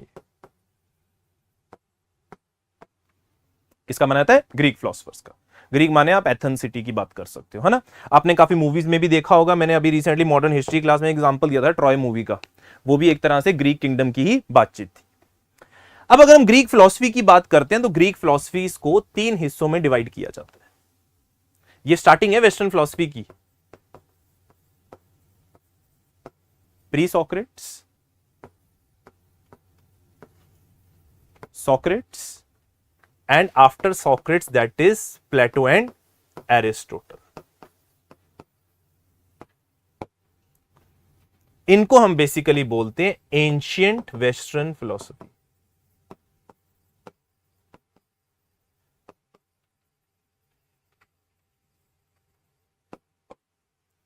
pre Socrates, Socrates and after Socrates, that is Plato and Aristotle. मेरे ख्याल से सबको पता होगा सॉक्रेटिस के स्टूडेंट थे प्लेटो और प्लेटो के स्टूडेंट थे एरिस्टोटल, और एरिस्टोटल का आगे स्टूडेंट था Alexander the great. Pre Socrates में कोई पहला आदमी तो था जिसने पहली बार जो बने बनाए नोशंस थे, क्या होता था ग्रीक किंगडम में कि हर चीज को गॉड के कंसेप्ट के साथ एसोसिएट कर दिया जाता था। जैसे कि हमने क्लास में भी डिस्कस किया था, सन गॉड एक अपना बना हुआ है, थंडर का गॉड बना हुआ है, लाइटनिंग का गॉड बना है, तो everything associated with the natural phenomena. Gods are associated with natural phenomena. तो वहां पे कुछ आदमी आए, कुछ पहले लेट से कुछ सेट ऑफ फिलोसफर्स आए जो कि कोई अपनी एक थिंकिंग दे रहे हैं इस रियलिटी के बारे में कि ये दुनिया एग्जिस्टेंस में कैसे आई, क्योंकि पहले उनके अकॉर्डिंग तो गॉड ने सब कुछ किया। तो उन्होंने कुछ क्वेश्चन मार्क्स उठाने स्टार्ट कर दिए प्री सॉक्रेटिस टाइम पीरियड में। सबसे पहले अगर किसी ने ढंग का क्वेश्चन मार्क उठाया है वो था थेल्स। इसने बोला कि इस दुनिया का जो कॉज है दैट इज वाटर। पहली बार किसी ने कोई बात करी है कि इस दुनिया का कॉज क्या है, वाटर। उसके बाद बहुत सारे फिलोसफर्स आए। उसके बाद एक इंपॉर्टेंट फिलोसफर जो हमारे कंटेक्स्ट के लिए भी इंपॉर्टेंट है, that is Heraclitus. Heraclitus statement ही बड़ी तगड़ी बोल गया एक, जो कि मैं कहता हूं पता नहीं आज तक यूज हो रही है। हेराक्लाइटस बोलता रियलिटी ना हमेशा चेंज कर रही है, इट इज ऑलवेज चेंजिंग।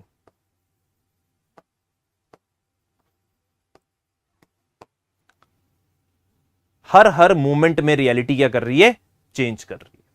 और यहां से इसने बहुत एक फेमस स्टेटमेंट दी, no one step twice in the same river.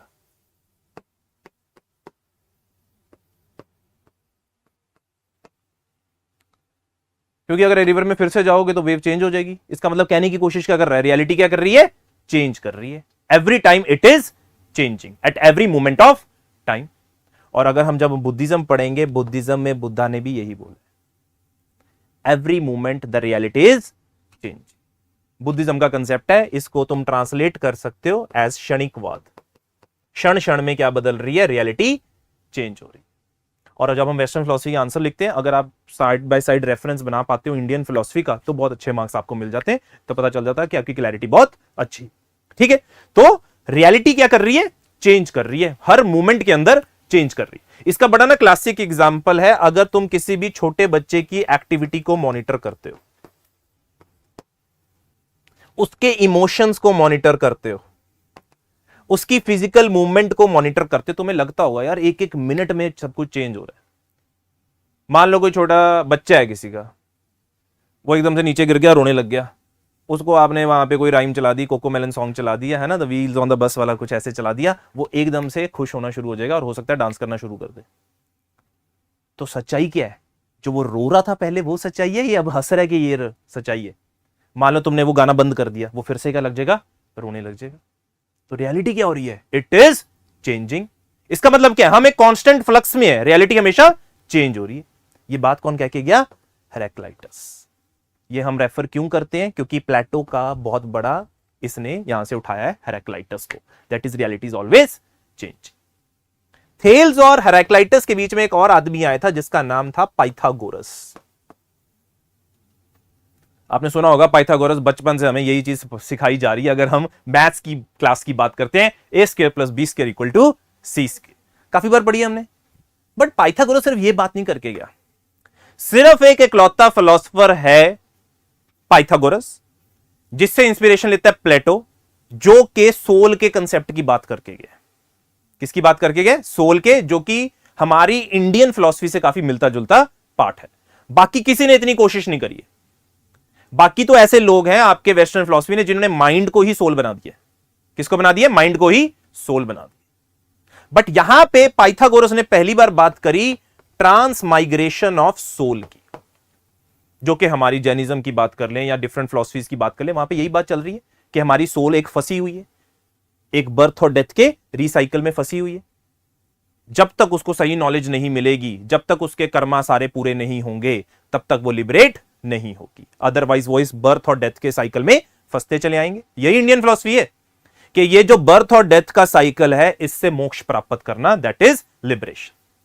और पाइथागोरस पहली बार बात करके गया किसकी? ट्रांसमाइग्रेशन ऑफ सोल की।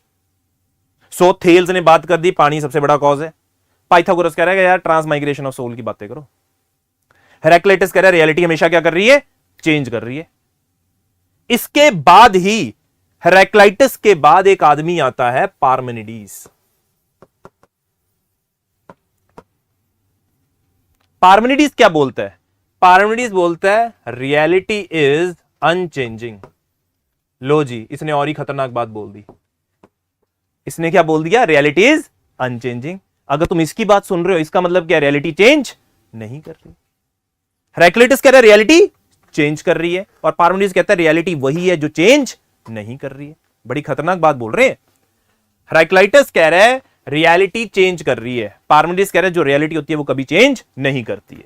इसका कंसेप्ट ऐसा है जैसे अद्वैत वेदांत का कंसेप्ट है। ये आगे हम डिस्कस करेंगे। अद्वैत वेदांत वही कंसेप्ट है जो शंकराचार्य जी ने दिया है। शंकराचार्य जी के अकॉर्डिंगली जो एक्चुअली में रियलिटी है, that is nothing but Brahma. That is ब्रह्म। जो हम क्या है? ब्रह्म। दुनिया क्या है? ब्रह्म। Everything is Brahma. That is हम ब्रह्मास्मि। जो कल भी है, आज भी है और परसों भी रहेगा, इटर्नल है, वो चेंज नहीं होता। So that is the thing that has been said by Parmenides. मतलब शंकराचार्य जी के लेवल पे जाके नहीं बात कर रहा, बट वो सीधा बात बोल रहा है रियलिटी इज अनचेंजिंग। उसके बाद आपका एक आदमी आता है, प्री सोक्रेटिस में इतने ही इंपॉर्टेंट थे, थेल्स, पाइथागोरस, हेराक्लिटस एंड पार्मेनिडीज। आदमी आते हैं सोक्रेटिस। मैंने आपको बताया वेस्टर्न फिलोसफर में क्रिटिकल थिंकिंग की बात करी जा रही थी, इन्वेस्टिगेशन की बात करी जा रही थी, और वो इसी चीज में डील कर रहे थे हमारे भाई साहब। कौन? सोक्रेटिस। जैसे हमने बात करी, इनकी फेमस स्टेटमेंट है unexamined life is not worth living. अब इनका मेन काम क्या था? सही क्वेश्चंस पुट फॉरवर्ड करना, जहां से एक्चुअली में क्रिटिकल थिंकिंग करते हुए सच्चाई बाहर आए। मान लो हम सब में एक बिलीफ सिस्टम होता है ऑलरेडी। मान लो वो ग्रीक सोसाइटी है यार, वहां पे गॉड का कितना ज्यादा इन्फ्लुएंस है, लोगों का हर चीज, डरते हैं लोग वहां पे। अगर हम कोई भी चीज करें ना, मान ले हम लाइफ में कोई भी रिस्क लेना चाहते हैं, हम क्यों नहीं ले पाते? हम डरते हैं कि यार अगर ऐसा किया तो क्या हो जाएगा। तो वहां के लोगों भी गॉड का एक डर बना हुआ है। सोक्रेटिस कुछ क्वेश्चन ऐसे पूछ रहा है जो कि उधर की सोसाइटी को पसंद नहीं आ रहे हैं, उधर की प्रीस्टली क्लास को पसंद नहीं आ रहे हैं। कैसे? सोक्रेटिस का एक मेथड है जिसे बोलते हैं dialectical method. It is asking the right questions to get the right answer. मान लो एंड में, भाई साहब क्या नाम है आपका? आदित्य। मान लो आदित्य, तुम घर जाते हो, ठीक है? तुम अपने घर जाके एक सवाल पूछते हो अपने मम्मी पापा से। मान लो कि, चलो मैं अपनी बात करता हूं, ठीक है, मैं किसी और पे नहीं जाता, मैं अपनी बात करता हूं। मान लो मैं घर जाता हूं, मैं घर जाके अपनी मम्मी से कहता हूं, ठीक है, मेरी मम्मी बड़ी ज्यादा रिलीजियस है, बहुत ज्यादा आस्तिक तो नहीं, रिलीजियस है बहुत ज्यादा, वो भगवान में बहुत ज्यादा बिलीव करते हैं ना। तो उसके लिए वर्ड होता है कि जो हम बात करते हैं थीज्म में, है ना, थीस्ट है मम्मा, है ना। तो वो काफी ज्यादा बिलीव करते हैं भगवान में। तो मान लीजिए मैंने मम्मा को बोला, मम्मा अगर भगवान सच में है, सबसे शक्तिशाली है, सबसे पावरफुल है, जो सब कुछ जानता है, यही चीजें होती हैं omnipotent, omniscience and omni present. यही नोशन है हमारा भगवान को लेके, सबसे ताकतवर भी है, सब कुछ जानता भी है ना, और सर्व शक्तिशाली भी है। तो मैंने मम्मा से पूछा कि मम्मा अगर भगवान सच में यहां पे है और वो हमेशा अपने भक्तों का या अपने लोगों का अच्छा ही चाहता है, फिर दुनिया में इविल क्यों है? फ्लड्स क्यों आते हैं, साइक्लोन्स क्यों आते हैं? क्यों जब लोग जाते हैं, हज करने जाते हैं, या मान लीजिए यहाँ पे धामों में जाते हैं, 4 धाम में जा रहे हैं, तो लोगों की डेथ क्यों हो रही है? मम्मी को एकदम से झटका लगेगा कि ये क्वेश्चन कैसे पूछ रहा है, ये है पागल आदमी। मम्मी को ये चीजें अच्छी थोड़ा लगी, मम्मी तो बहुत ज्यादा क्या है, रिलीजियस है। मम्मी बोलेगी फालतू बातें कर मत कर मेरे साथ। इन सवालों का कोई जवाब नहीं, क्योंकि जवाब ही नहीं है। बात समझ में आ रही है? तो सोक्रेटिस उस टाइम पे ये बातें कर रहा है, आज के टाइम पे इंडियन सोसाइटी में नहीं तुम कर सकते बात। और सोक्रेटिस उस टाइम पे ऐसी बातें कर रहा है वहां के लोगों के साथ, वहां के यूथ के साथ, और वहां के लोगों को लग रहा है कि ये हमारे लोगों को बिगाड़ रहा है, हमारे यूथ को बिगाड़ रहा है और उनको अनहोली कर रहा है, जिसकी वजह से उसके खिलाफ करप्शन के चार्जेस लगते हैं और उसको ट्रायल चलती है और उसको बोला जाता है या तो अपने विचार बदल ले या ये पॉइजनस वाइन पी ले। सीधी ऑप्शन है, या विचार बदल लो, या अपना मेथड चेंज कर दो, या ये पॉइजनस वाइन पी लो। वो कहता है मैं rather I will drink this poisonous. तो सोक्रेटिस ने अपनी जान दे दी। सोक्रेटिस ने कभी कुछ नहीं लिखा, उसकी क्या फिलॉसफी थी। सोक्रेटिस की थिंकिंग को आगे कैरी फॉरवर्ड किसने किया? प्लेटो ने किया। उसका जो डिसिपल था, उसने उसकी जितनी भी थिंकिंग थी, जो भी उसके वर्क्स थे, जो भी उसने सीखा था, उसको नेक्स्ट लेवल पे लेके जाने का काम किसने करा? प्लेटो ने करा। और ये जो मेथड था डायलेक्टिकल मेथड, इसको भी प्लेटो ने आगे कैरी फॉरवर्ड किया। और ये जो डायलेक्टिकल मेथड है, ये आगे आने वाले टाइम में हम देखेंगे, इसको यूज करेंगे जब हम हीगल भी पढ़ेंगे, और कार्ल मार्क्स भी इस मेथड को यूज करेगा। वो नेक्स्ट लेवल की बात है। बट फिलहाल के लिए हमारे सामने सिचुएशन क्या आई? प्री सोक्रेटिस में कुछ फिलोसफर्स आए, Thales, Pythagoras, Heraclitus, Parmenides. Transmigration of soul, reality is changing, reality is unchanging. Socrates कह रहा है कि हाँ, हमें हर चीज में क्रिटिकल थिंकिंग लेके आनी चाहिए और उसके लिए सही क्वेश्चन पूछना बहुत ज्यादा जरूरी है। पर इतने सही क्वेश्चन पूछ गया कि उसकी जान चलेगी। ये सही चीज होती है, ऑब्वियस सी बात है। आज के टाइम पे अगर तुम धर्म के खिलाफ या उसके रिलेटेड कुछ इन्वेस्टिगेटिव इंक्वायरी लेके आने की कोशिश करोगे, ऑब्वियस सी बात है तुम बचोगे नहीं। यू वुड बी पनिश्ड और यू वुड बी हैंग्ड। अब मान लीजिए जब हम यूरोप में डार्क एजिस की बात करते हैं, वहां पे अगर कोई ऐसा नोशन देता था, साइंस की बात करता था, उसको भी उड़ा देते थे, उसका भी गिलोटिन कर देते थे। क्यों? क्योंकि उस टाइम पे वैसी रिक्वायरमेंट नहीं है। जहां जहां पे जिस चीज सोसाइटी ज्यादा फेवर कर रही है, जिससे उनका धंधा पानी चल रहा है, उसकी वजह से वहां पे ज्यादा उनका प्रेफरेंस हो जाती है और वहां पे साइंस की कोई लेट से जरूरत नहीं थी। तो सोक्रेटिस के आगे कैरी फॉरवर्ड करते हैं प्रिंसिपल को कौन? प्लेटो। प्लेटो एथेंस में पैदा होते हैं, कुछ टाइम के लिए बाहर इधर उधर घूमते और वापस आके एथेंस में ही अपना एक हायर लर्निंग इंस्टीट्यूट ओपन करते हैं, जिसका नाम पड़ेगा academy. This is the higher learning institute that was opened at that moment of time. There wasn't such institutes that were there during that moment of time throughout the world. So it is one of the highly esteemed and reputed learning institute that is known by the name of academy. अब प्लेटो ने जितने जितने पहले उसके बड़े important philosophers आए हैं, जैसे कि हेराक्लिटस, पार्मेनिडीज, पाइथागोरस, सोक्रेटिस, सबसे कुछ ना कुछ गैदर किया है। सबसे कुछ ना कुछ लेके प्लेटो ने अपनी एक थ्योरी दी, जो हमारा पहला सिलेबस का पार्ट है, थ्योरी ऑफ आइडियाज, और you can say theory of forms. This is your first topic, theory of ideas, and it was given by Plato. अभी हमने देखा कि कुछ लोग आइडिया को ज्यादा बड़ा मानते हैं, कुछ लोग मैटर को ज्यादा बड़ा मानते हैं। ये क्या बात करता है, इसके बारे में हमें पता चलेगा किससे? Theory of ideas. और कहानी कहां से शुरू हो रही है? प्री सोक्रेटिस टाइम पीरियड से शुरू हो रही है।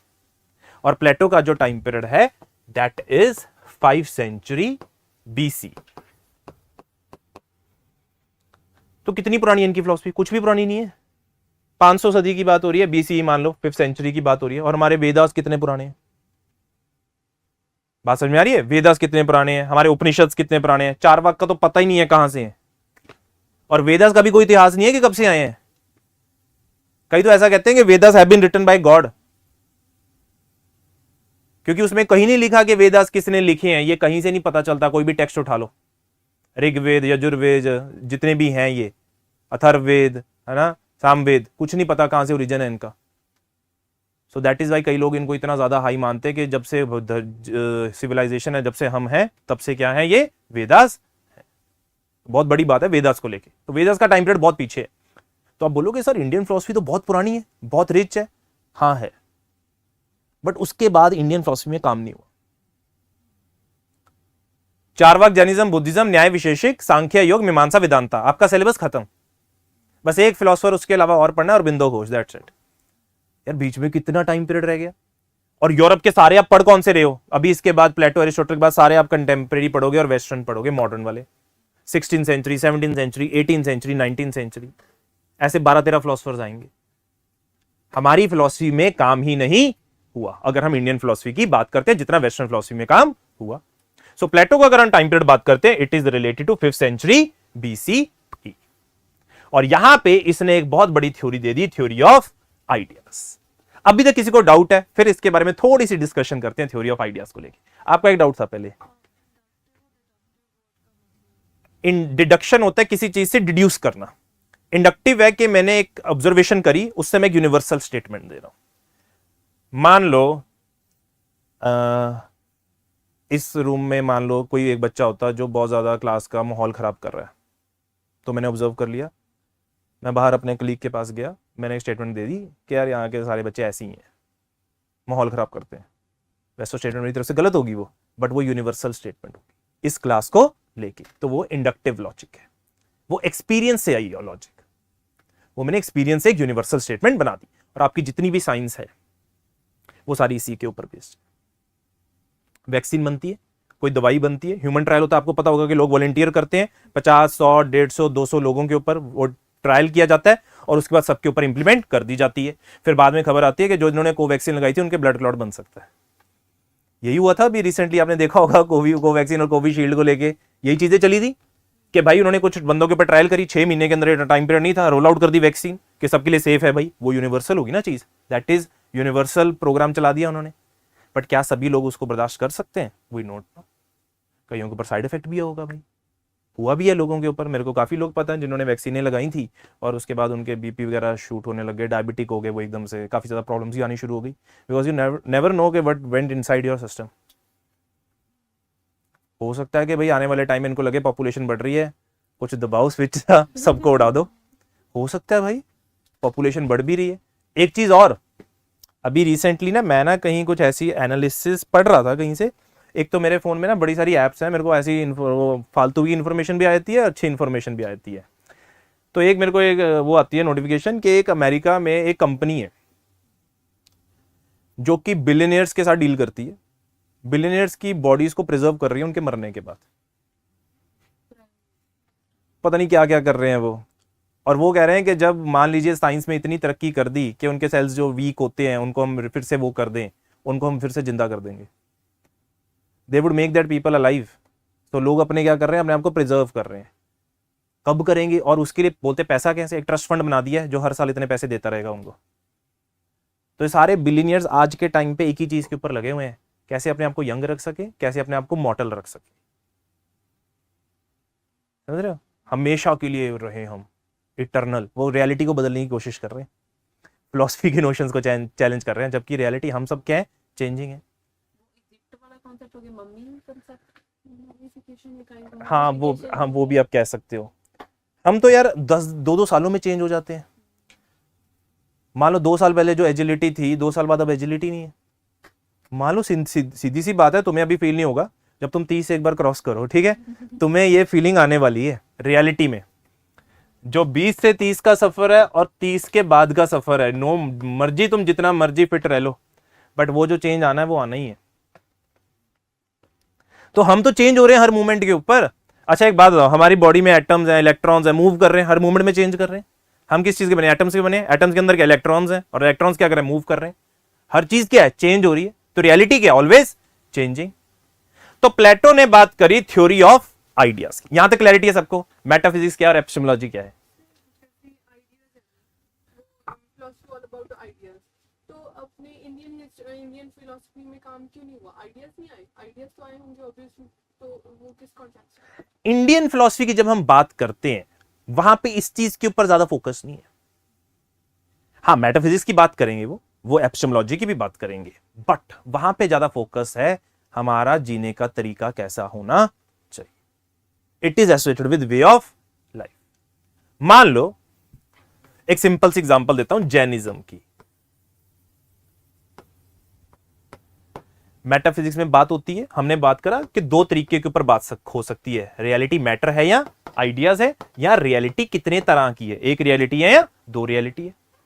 जैनिज्म ने बात करी कि रियलिटीज प्लूरल है, प्लूरलिज्म, बहुत सारी रियलिटीज। एक इंसान के अनगिनत पक्ष हैं।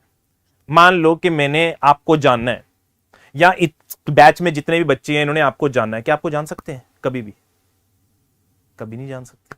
यहां पे तो आप स्टूडेंट पॉइंट ऑफ व्यू से अपने आप को प्रेजेंट करोगे, अपने फादर साइड से आप एक डॉटर पॉइंट ऑफ व्यू से प्रेजेंट करोगे, अपने फ्रेंड्स के साथ आप एक कुलीग मतलब मान लीजिए फ्रेंड्स ग्रुप के साथ होगा। मान लीजिए नेक्स्ट लाइफ में आप थोड़े टाइम के बाद आपकी शादी होती है या और लेट से आपका फैमिली आगे बढ़ती है, तो वो एक नेक्स्ट लेवल से आपको जानेंगे। तो आपको जानने के कितने एस्पेक्ट है? इनन्यूमरेबल है। तो रियलिटी क्या है? प्लूरल है। जैनिज्म इस पे खेल गया, प्लूरलिज्म पे खेल गया। दूसरी चीज उसने बोला सबके व्यू पॉइंट सही हैं। अगर मैं बोलता हूं मेरे से बड़ा कोई टीचर नहीं है यहां पे, बेवकूफी है। अगर मैं बोलूं एक वर्ड से relatively I am a good teacher, तो व्यू पॉइंट ठीक हो गया, सबको बर्दाश्त हो जाएगा, टॉलरेंस हो गई। जैनिज्म यही सिखा रहा है बस। तो जैनिज्म की एपिस्टेमोलॉजी क्या है? सियादवाद। रिलेटिव लगा दो हर चीज के पहले जब भी कोई स्टेटमेंट पास कर रहे हो, एक्सेप्टेड हो जाएगी आपकी स्टेटमेंट। मान लो ये मैडम बोल दे रिलेटिवली जो भी अभी सर ने पढ़ाया मुझे समझ में आ गया, ठीक है भैया आ गया। सिर्फ ये बोले मुझे ही समझ में आया है तो स्टेटमेंट खराब होगी। तो बाकी ये लड़ने लग जाएगा भाई कि मेरे को नहीं समझ में आया। बात समझ में आ रहे हो? तो इसका एपिस्टेमोलॉजी क्या हो गया? सियादवाद। नॉलेज की लिमिट क्या है, क्या सोर्स होना चाहिए, क्या वैलिडिटी ऑफ नॉलेज है। हर एक ने वहां पे डिफरेंट एंगल पे बात करी है। बात मेटाफिजिक्स और एपिस्टेमोलॉजी की हुई है, बट वहां पे बातचीत दूसरे लेवल पे की जाती है। वो जब इंडियन फिलॉसफी करेंगे तब उसमें डिस्कस करेंगे। उन्होंने सारे थॉट्स को ऐसे इमीडिएट कर दिया। कह सकते हो उन्होंने तो हर चीज के अंदर सोल को डाल दिया। हर चीज के अंदर किसको डाल दिया? सोल को डाल दिया। जीव जिसे हम कहते हैं वो उसके अंदर देखेंगे। तो यहां तक क्लैरिटी है मेटाफिजिक्स क्या और एपिस्टेमोलॉजी क्या है। मैटर, आइडिया, जानने का तरीका, रीजन या एक्सपीरियंस, वो आपकी क्या होगी? एपिस्टेमोलॉजी। अब ध्यान से देखना, बड़ी इंटरेस्टिंग है ये चीजें। उससे पहले मैं बता दूं वेस्टर्न फिलॉसफी को रेफर करने के लिए बुक का नाम है वाई मसी, बट ये अभी किसी ने नहीं पढ़नी है। जब सिलेबस एक बार कंप्लीट हो जाएगा उसके बाद एक बार मैं सिलेक्टेड पेजेस बोलूंगा ये पढ़ने हैं, उतने ही पढ़ने हैं। पूरी बुक पढ़ने की जरूरत नहीं है, या मैं आपको उसमें से फोटोस्टेट करवा के आपको प्रोवाइड कर दूंगा। उससे ज्यादा आपको उस बुक को खरीदने की भी जरूरत नहीं है। ऑनलाइन मिलती तो ठीक है, नहीं तो आपको मैं प्रोवाइड कर दूंगा ये पेजेस पढ़ने हैं। क्योंकि यहां पे जो फिलॉसफी मेंशन है वो सिर्फ हीगल तक है, उसके बाद आपके लिंग्विस्टिक फिलोसफर यहां पे मेंशन नहीं है। ठीक है, तो इसमें प्लेटो है, एरिस्टोटल है, डेकार्ट है, लिबनिज है, स्पाइनोजा है, लॉक है, बर्कले, ह्यूम, कांट, हीगल, ये फिलोसफर्स हैं। ठीक है जी, तो ये मैं आपको बताऊंगा। Coming to Plato's theory of forms और थ्योरी ऑफ आइडियाज, इसको समझने के लिए सबसे बेसिक उदाहरण लेते हैं। ठीक है, बड़ा धीरे धीरे कर रहे हैं, कोई जल्दी नहीं है। मान लो आजकल ज्यादा न्यूज में कौन सी स्पीशीज है बताओ एनिमल में? एलिफेंट। चलो एक और भी लेते हैं, इंडिया में तो ज्यादातर फेमस यही रहती है, काऊ। ठीक है, मान लो एक काऊ है, ठीक है, सिंपल, गाय माता। एक काऊ है, उसकी एक लात नहीं है, मान लो वो एम्प्यूटेटेड है, शायद यही वर्ड होता है ना। मान लो एक गाय है जिसकी एक आंख नहीं है। मान लो एक गाय है जिसको लंपी स्किन डिजीज है, होती है, आपको पता होगा आजकल बहुत सारी काऊ की डेथ हो रही है लंपी स्किन डिजीज से, है ना। इंडिया में बांग्लादेश से आई थी डिजीज, और महाराष्ट्र में आज के टाइम पे इसका बहुत ज्यादा प्रॉब्लमेटिक सिचुएशन है लंपी स्किन डिजीज को लेके। मान लो एक गाय है जो कि अब ऐसा सिचुएशन आ गया that it is not providing the milk, but still despite all these absence of things, अगर मान लीजिए गाय की 3 लातें नहीं है पर फिर भी मैं आइडेंटिफाई तो कर सकता हूं कि इट इज स्टिल अ काऊ। अगर एक गाय है जिसकी एक आंख है, एक आंख नहीं है, मैं फिर भी कह सकता हूं कि इट इज स्टिल अ काऊ। मान लो एक गाय है जो कि दूध नहीं दे रही, मैं फिर भी कह सकता हूं यार वो फिर भी क्या है? काऊ है। यहां एक गाय है जिसको लंपी स्किन डिजीज है, ऑब्वियसली वो फिर भी क्या है? काऊ है। इसका मतलब गाय की कोई प्रॉब्लम आ गई है बॉडी को लेके, शेप को लेके, कलर को लेके, किसी भी चीज को लेके, despite that being I can still identify that this entity is a cow. From where I am getting this particular aspect? Actually what is more actually the essence of that cow, it is its idea of cow. एक cow है, उसकी कुछ properties हैं जो temporary हैं, shape, colour, उम्र, ये सब कुछ क्या है, उसकी टेम्परेरी क्वालिटीज हैं जो टाइम के साथ चली जाएंगी. बट कुछ क्वालिटीज क्या है, परमानेंट. जैसे कि उसका जो असेंशियल क्वालिटी है, इसे तुम असेंशियल क्वालिटी भी बोल सकते हो. भाई काउ की असेंशियल क्वालिटी क्या है जिसकी वजह से वो काउ है? That is the idea of cow. और उस आइडिया ऑफ काउ को हम क्या बोलते हैं? काउनेस. उस आइडिया ऑफ काउ को क्या बोलते हैं? Cowness. This is idea of cow, what we call it as cowness. और ये इसकी क्या है? Essential property. तो मैं क्या एक चीज बोल सकता हूं, मान लो ये काउनेस है, ये एक आइडिया है, और ये एक काउ है जो कि मुझे दिख रही है इस मटेरियल वर्ल्ड के अंदर. यही चीजें चल रही है मटेरियल वर्ल्ड में. क्या दिख रही है? काउ. क्या ये काउ परमानेंट है? नहीं. क्या ये हमेशा रहेगी, इटर्नल है? नो. क्या इसका डिके होगा या वियर एंड टियर होगा? यस. क्या हम बात करें ये स्पेस एंड टाइम में आती है? यस, आ रही है, स्पेस एंड टाइम में भी आ रही है. ये जो इस दुनिया में चीजें हैं, ये उनकी क्वालिटीज.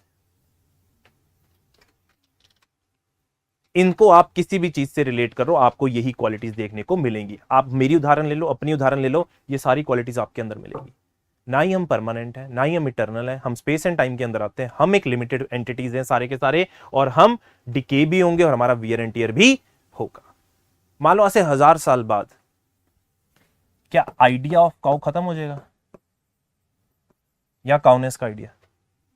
नो. सो कहने से idea of cow is permanent, it is eternal, it is unlimited, it doesn't come in space and time. कोई जब तुम आइडिया की बात कर रहे हो, कोई जगह घेर रहा है वो आइडिया? कोई जगह नहीं घेर रहा. किसी स्पेस में आ रहा है? किसी टाइम में आ रहा है? नहीं आ रहा. क्या वो इस दुनिया में आइडिया है? अब ये बड़ा क्वेश्चन है जो हम सॉल्व करेंगे, ठीक है. पर फिलहाल के लिए जो आइडिया ऑफ काउ है उसका कोई डिके नहीं है, कोई वियर एंड टियर नहीं है, उसका परमानेंट स्टेटस इटर्नल है, अनलिमिटेड है. डायनासोर की एग्जांपल ले लो. डायनासोर तो चले गए, अभी बचा क्या है? Idea of dinosaur. बाकी सब चीजें तो क्या हो चुकी हैं? खत्म हो चुकी. सर वो टाइम में तो कौन? डायनासोर का मतलब आइडिया कब आया कि वो थे, टाइम था उनका, टाइम पीरियड? डायनासोर की अगर हम बात कर रहे हैं तो लेट्स टेक एन, इसको एग्जांपल के पॉइंट ऑफ व्यू से देखो कि डायनासोर का आइडिया आज भी चला आ रहा है. डायनासोर तो खत्म हो चुके हैं ना. जो मटेरियल वर्ल्ड में चीजें हैं वो खत्म हो जाती हैं. So what Plato said. हाँ जी, हाँ जी. नहीं, वो तो हमेशा रहेगी. आज भी है, कल भी है, परसों भी है. इस चीज को लेके है. तो प्लेटो ने क्या बोला?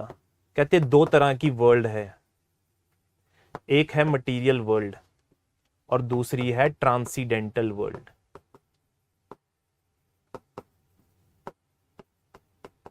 मटेरियल वर्ल्ड माने ये जो विजिबल वर्ल्ड दिख रही है, माने ये जो इंपीरिकल वर्ल्ड दिख रही है जिसको हम एक्सपीरियंस कर सकते हैं.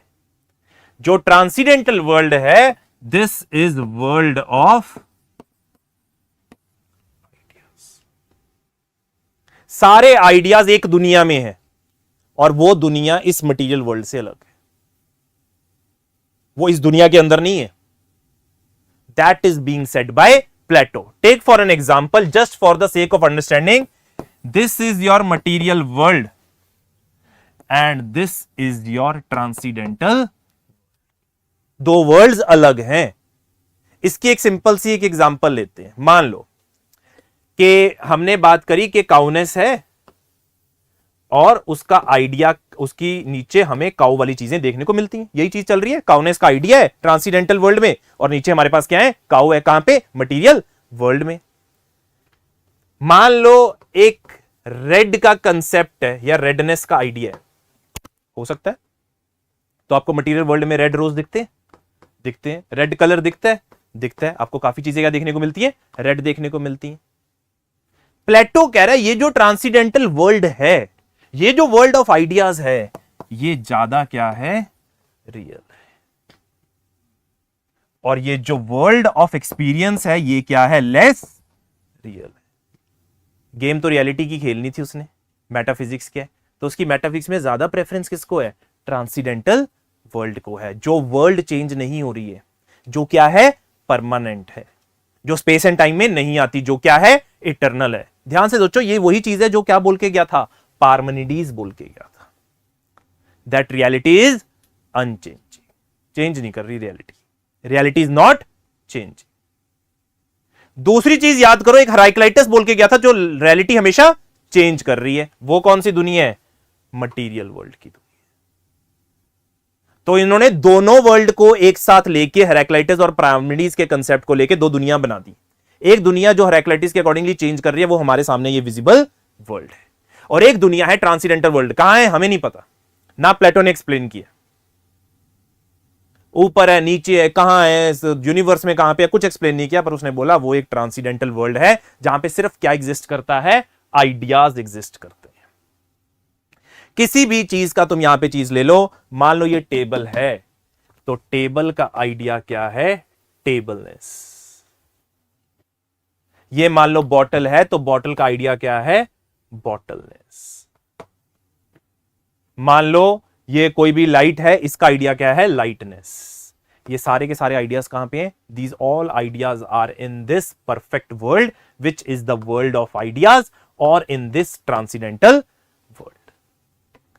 ये जितनी भी चीजें हैं, ये मास्टर कॉपीज हैं, परफेक्ट। नीचे उनकी क्या है? फोटो कॉपीज है। ऊपर सारी क्या है? मास्टर कॉपी, नीचे क्या है? Photocopy. मान लो हमें ह्यूमन है, man, let's say you are women, कुछ man women, idea of man कहां पे होएगा? ट्रांसीडेंटल वर्ल्ड में। आइडिया ऑफ वुमेन कहां पे होएगा? Transcendental world. पर जो नीचे कॉपीज बनेंगी उनमें हमेशा कुछ इंपरफेक्शंस रहेंगी, और ये सारी क्या बनेंगी? Perfect copies. या तुम ये भी कह सकते हो कि यहां पे ये जो चीजें दिख रही हैं, कहीं ना कहीं ये बस क्या है? शैडोज है। किसकी शैडोज है? ट्रांसीडेंटल वर्ल्ड में जो चीजें हैं। टेक फॉर एन एग्जाम्पल,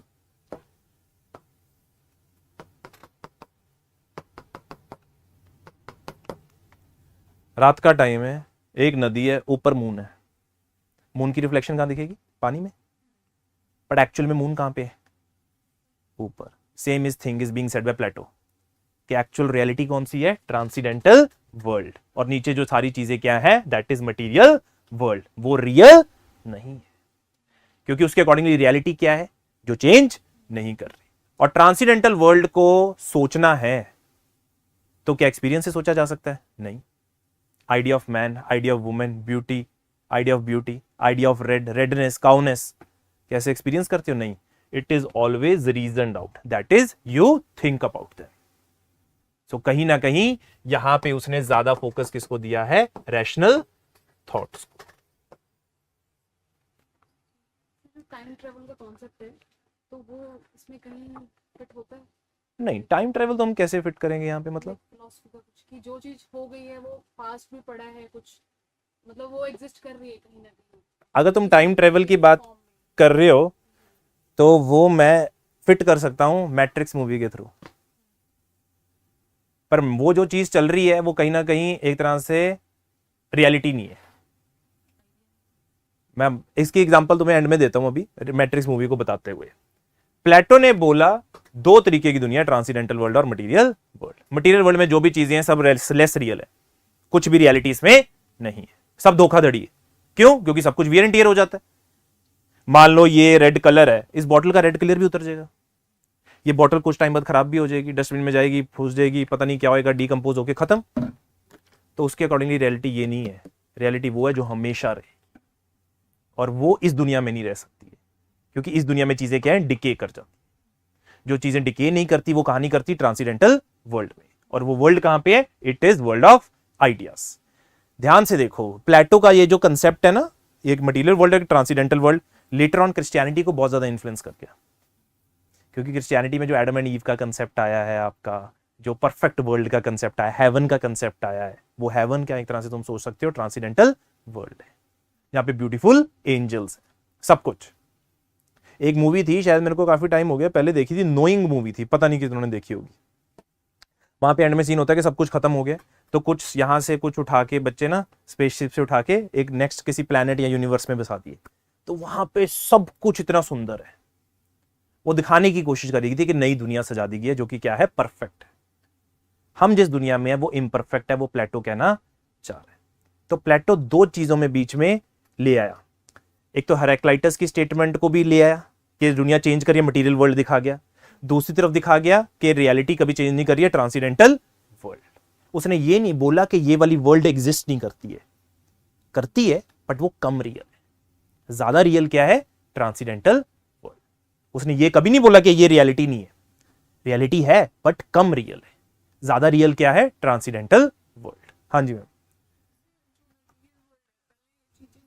फिर उसके बाद वो ये एरिस्टोटल बोल देगा, क्रिटिसिज्म हो गया प्लेटो का, खत्म होगी बात।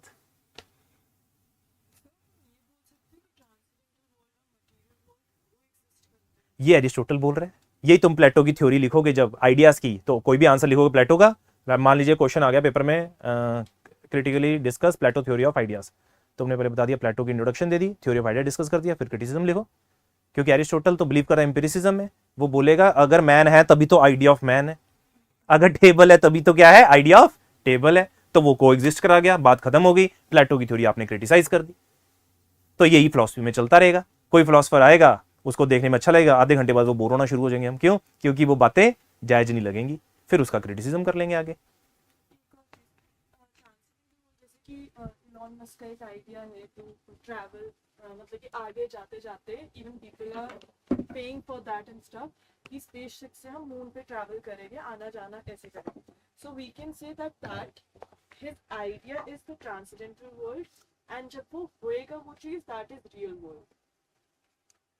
अभी फिलहाल हम उसको ऐसा नहीं कहेंगे, हम इसको अब हीगल की बात कर रहे हो, ये हीगल का कंसेप्ट आ रहा है कि पहले आइडिया आता है फिर उसके बाद चीजें बनती हैं। अब बोल सकते हो उस कंटेक्स्ट में, पर वो हीगल के कंटेक्स्ट में ज्यादा जाएगा, इसके कंटेक्स्ट में नहीं जाएगा। इसके कंटेक्स्ट में उसने यहां पे इस दुनिया को बस कम रियल मांगा है, उसने डिस्टिंक्शन करी है दो रियलिटीज के बीच में, और उसने कुछ नहीं किया। अभी हम आगे पढ़ेंगे किस तरीके से, और भी काफी चीजें उसने रिलेशन भी एस्टैब्लिश किए, दोनों दुनियाओं का आपस में रिलेशन भी एस्टैब्लिश किया है, वो आगे जाके हम देखें। हाँ जी, आपका एक डाउट था, हो गया। अच्छा, तो ये बेसिकली चीज बोली है, अगर हम बात करते हैं प्लेटो की थ्योरी ऑफ आइडियाज को। आइडियाज का ही एक और नाम है फॉर्म्स। क्या बोल देते हैं, फॉर्म भी बोल देते। अब मान लो अभी आपने क्या पढ़ा, आधे घंटे का पढ़ा प्लेटो, एक क्वेश्चन आया था यूपीएससी में, there is a red chair, 2021 का 10 नंबर का क्वेश्चन है, कंपैरेटिवली काफी बच्चों के लिए डिफिकल्ट हो गया ये। How would Plato explain this statement through his theory of ideas?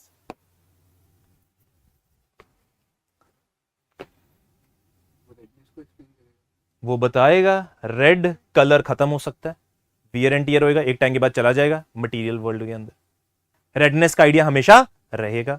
फिर वो चेयर की बात लेगा, वो सारे पॉइंट्स लिखेगा, चेयर क्या है, वियर एंड टियर, परमानेंट नहीं है, इटर्नल नहीं है, स्पेस एंड टाइम में आती है, एक्सटेंडेड है, वो सारे पॉइंट लिखने के बाद फिर बोलेगा जो चेयर का आइडिया है वो हमेशा रहेगा। Answer over, you can get 6 to 7 marks, 10 marks. ये वो क्वेश्चन होते हैं ना जो अटेम्प्ट करने ही होते हैं, पहले और 5वां क्वेश्चन जो होता है ऑप्शन के अंदर, ये आपको पता है सभी को। ये चीज मैं आपको बताऊंगा अभी क्लास के बाद, ये इंपॉर्टेंट है जानना, ठीक है। तो ये चीज है, क्या है क्वेश्चन में, वेस्टर्न फिलोसफी में आपको सीरियसली बता रहा हूं बहुत स्कोरिंग है, और यहां पे ऐसा कुछ नहीं है, क्योंकि मैं एक सिंपल एग्जांपल देता हूं, ये एरिस्टोटल भी मैथमेटिशियन निकलेगा, आगे डिकार्ट आएगा, स्पाइनोजा आएगा, लिबनिज आएगा, सारे के सारे मैथमेटिशियन है। फिर उसके बाद आपके हीगल के बाद ये सारे आपके साइंटिस्ट आ जाएंगे। कहीं ना कहीं मैथ्स और साइंस के पॉइंट ऑफ व्यू से फिलॉसफी निकली हुई है, लॉजिक के साथ है सारी चीज। किसके साथ है, लॉजिक के साथ। अगर आपने लॉजिक सही लिख दिया आंसर के अंदर, मैं तो अपने स्टूडेंट को बोल रहा हूं कि आपको 10, 6, 6.5 नंबर भी मिल सकते हैं,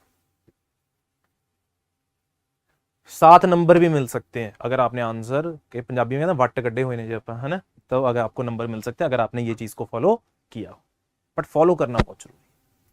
अब इस क्वेश्चन में कुछ भी नहीं है, there is a red chair. Plato की इंट्रोडक्शन देनी है, प्लेटो कौन था, कुछ भी लिख सकते हो, और उसके बाद फिर अपनी थ्योरी ऑफ आइडियाज को लेके रेड को लो, चेयर को लो, और फिर उन दोनों को एंड में एरिस्टोटल से क्रिटिसाइज कर दो, बात खत्म। एरिस्टोटल के अकॉर्डिंग रेड चेयर अगर है तभी आइडिया किसका है, रेडनेस और चेयरनेस का। तुमने तो एरिस्टोटल भी सॉल्व कर दिया आज पहली, है ना, पहली क्लास में। एरिस्टोटल बस इतना ही है, उसको क्रिटिसाइज करेगा, दोनों को सुपर इंपोज करेगा और एक थ्योरी ऑफ कॉजेशन दे देगा, बस। एक फॉर्मल कॉज होता है, एक एफिशिएंट कॉज, खत्म कहानी। चलो जी नेक्स्ट फिलोसफर करो। वो डिकार्ट आएगा, एक कोगिटो अर्गो सम लेके आएगा, वो ऐसी बात कर देगा, मैं अभी आपको बताता हूं। डिकार्ट एक फिलोसफर आएगा प्लेटो और एरिस्टोटल के बाद, ठीक है।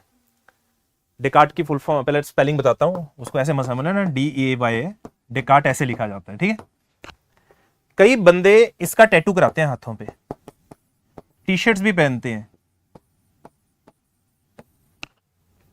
कोगिटो अर्गो सम। ये इसकी थ्योरी है, बस यही है डिकार्ट। इसका मतलब है I think therefore I am, मैं सोचता हूं इसलिए मैं हूं। वो इस लेवल पे पहुंच चुका था कि उसने अपने आप को कैसे इमेजिन कर लिया कि उसकी बॉडी कुछ नहीं है, बस उसका एक सोचना है, वो है इसलिए उसकी एग्जिस्टेंस है, बाकी वो है या नहीं है पता नहीं।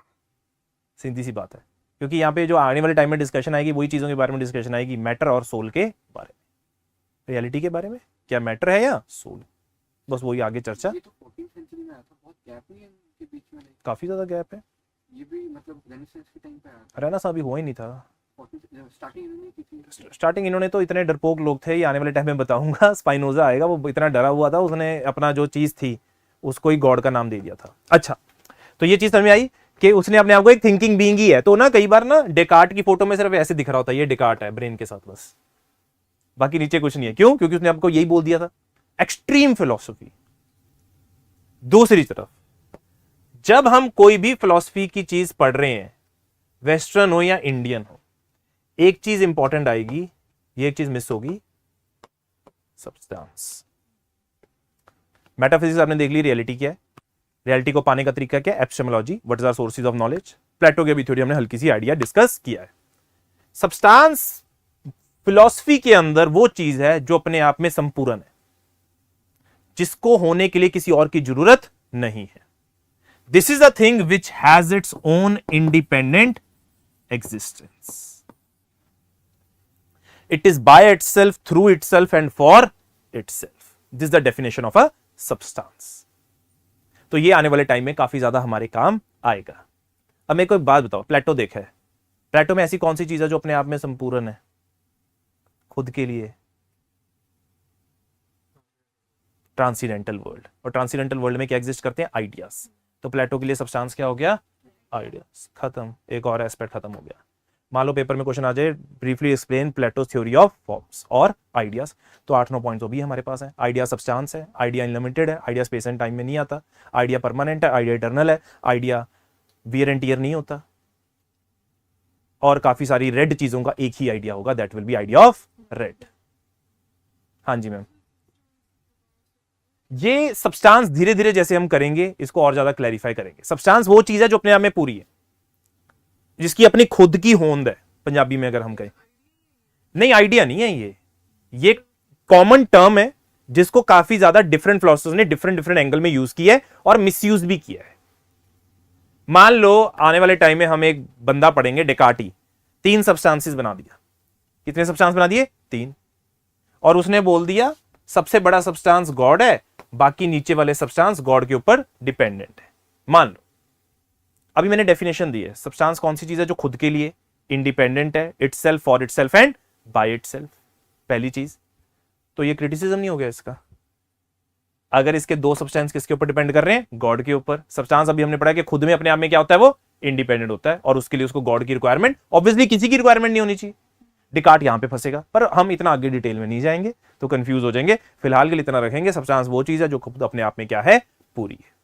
Ideas in itself are pure, and वो अपने आप में क्या होते हैं? पूरे होते हैं, फॉर इटसेल्फ होते हैं, और उनकी अपनी इंडिपेंडेंट एग्जिस्टेंस है। मान लो आइडियाज को एग्जिस्ट करने के लिए, प्लेटो कह रहे हैं आइडियाज को एग्जिस्ट करने के लिए मटेरियल वर्ल्ड की रिक्वायरमेंट नहीं, पर एरिस्टोटल इसके उल्टा बोल देगा कि आइडियाज एग्जिस्ट ही क्यों करते हैं? क्योंकि सामने क्या प्रेजेंट है? मैटर प्रेजेंट है। मैटर क्यों करेगा? क्योंकि वो खुद क्या है, एक एम्पिरिसिस्ट है, माने वो खुद क्या है, साइंटिस्ट है, और वो ज्यादा प्रेफरेंस किसको देगा, मटीरियल वर्ल्ड को। प्लेटो और एरिस्टोटल में इतना ही फर्क है, प्लेटो का ये ट्रांसीडेंटल वर्ल्ड है, मटीरियल वर्ल्ड है, एरिस्टोटल ने ऐसे कर दिया,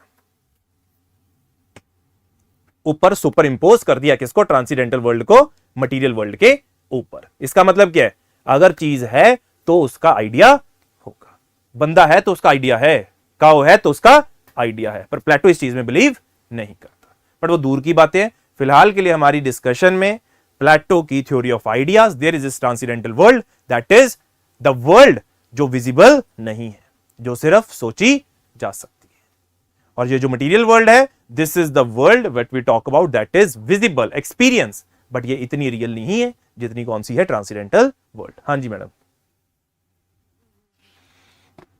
We can say कि जो आपने बोला कि एरिस्टोटल ने सुपर इम्पोज कर दिया, मैंने बोला अभी इतना फॉरवर्ड मत जाओ, अभी उस पे करेंगे, धीरे धीरे करेंगे तो उसमें और अच्छे से समझ में आएगा। नहीं नहीं नहीं, अभी हम किसी को नहीं बोलेंगे, डिफरेंट फिलोसफर्स ने डिफरेंट डिफरेंट बोला है, कईयों ने माना भी आगे जाके, एटम्स की जगह लिबनिज आएगा, मोनाड बनाएगा सब्सटेंस से, वो आगे पढ़ेंगे। ठीक है जी, आई होप कि आज की क्लास के लिए हम इतना ही रखेंगे। ठीक है, I hope you have got a little bit understanding of what is metaphysics, philosophy के, एपिस्टेमोलॉजी के, फिर different types of metaphysics, pluralism, monoism, pluralism, and then we talked about Plato's theory of forms और ideas. ठीक है, चलिए कोई doubt है तो पूछ सकते हो, then we will end the session for today. अच्छा अच्छा, हाँ हाँ, ऑप्शनल का कोई भी पेपर उठा लो, पहला क्वेश्चन और पांचवा क्वेश्चन कंपलसरी होता है। टोटल पेपर 1 के अंदर मान लो 2 ऑप्शनल के पेपर होंगे ना, तो 5 क्वेश्चन अटेम्प्ट करने, तो ये 2 तो कंपलसरी हो ही गए, बाकी 3 अटेम्प्ट करने, 8 में से 6 में से टोटल 6 क्वेश्चन बचे, उसमें से कितने अटेम्प्ट करने, 3 कर। इनमें 5-5 क्वेश्चन होते हैं,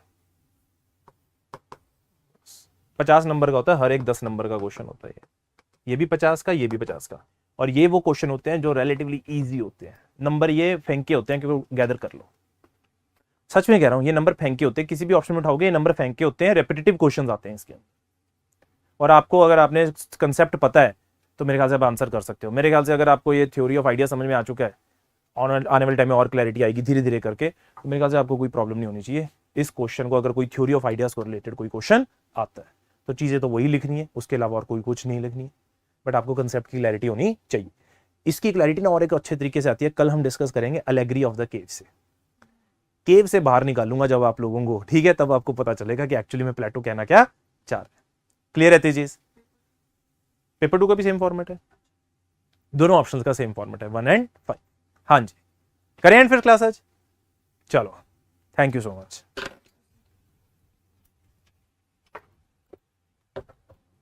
ठीक है थोड़ा सब्जेक्ट अलग पर इंटरेस्टिंग बहुत है, ऐसा नहीं है कि इसमें कोई रट्टा है, समझने वाली चीज है, जितना मैंने देखा है सब्जेक्ट को, इसमें चीजें सारी समझने वाली। सोशियो पॉलिटिकल फिलॉसफी लगा लो, फिलॉसफी ऑफ रिलीजन लगा लो, इंडियन फिलॉसफी तो और भी जबरदस्त है, उसमें तो चीजें सोचने वाली हैं, समझने वाली हैं। जैसे एक फिलॉसफी आएगी सांख्या करके, उसमें 2 कंसेप्ट आएंगे, पुरुष एंड प्रकृति के, वैसे इंडियन नॉर्मल कंटेक्स्ट में मत लेना कि वो दिखाते हैं कि जो प्रकृति है वो पुरुष के लिए नाचती है, ऐसे ऐसे कंसेप्ट आएंगे, कैसे एवोल्यूशन हुआ वर्ल्ड का, है ना, प्रॉपर तरीके से प्रॉपर एक्सप्लेन कर रखा है, तो साइंटिफिक भी है, प्रॉपर एक लॉजिक के थ्रू भी चलता है, और बड़ा ही इंटरेस्टिंग अगर हम बात करते हैं। ठीक है जी, और शंकराचार्य का तो द्वैत वेदांत सारी दुनिया में फेमस है कि उससे बड़ी फिलॉसफी कोई आई नहीं आज तक, अगर हम बात करते हैं। चलो जी, टेक केयर।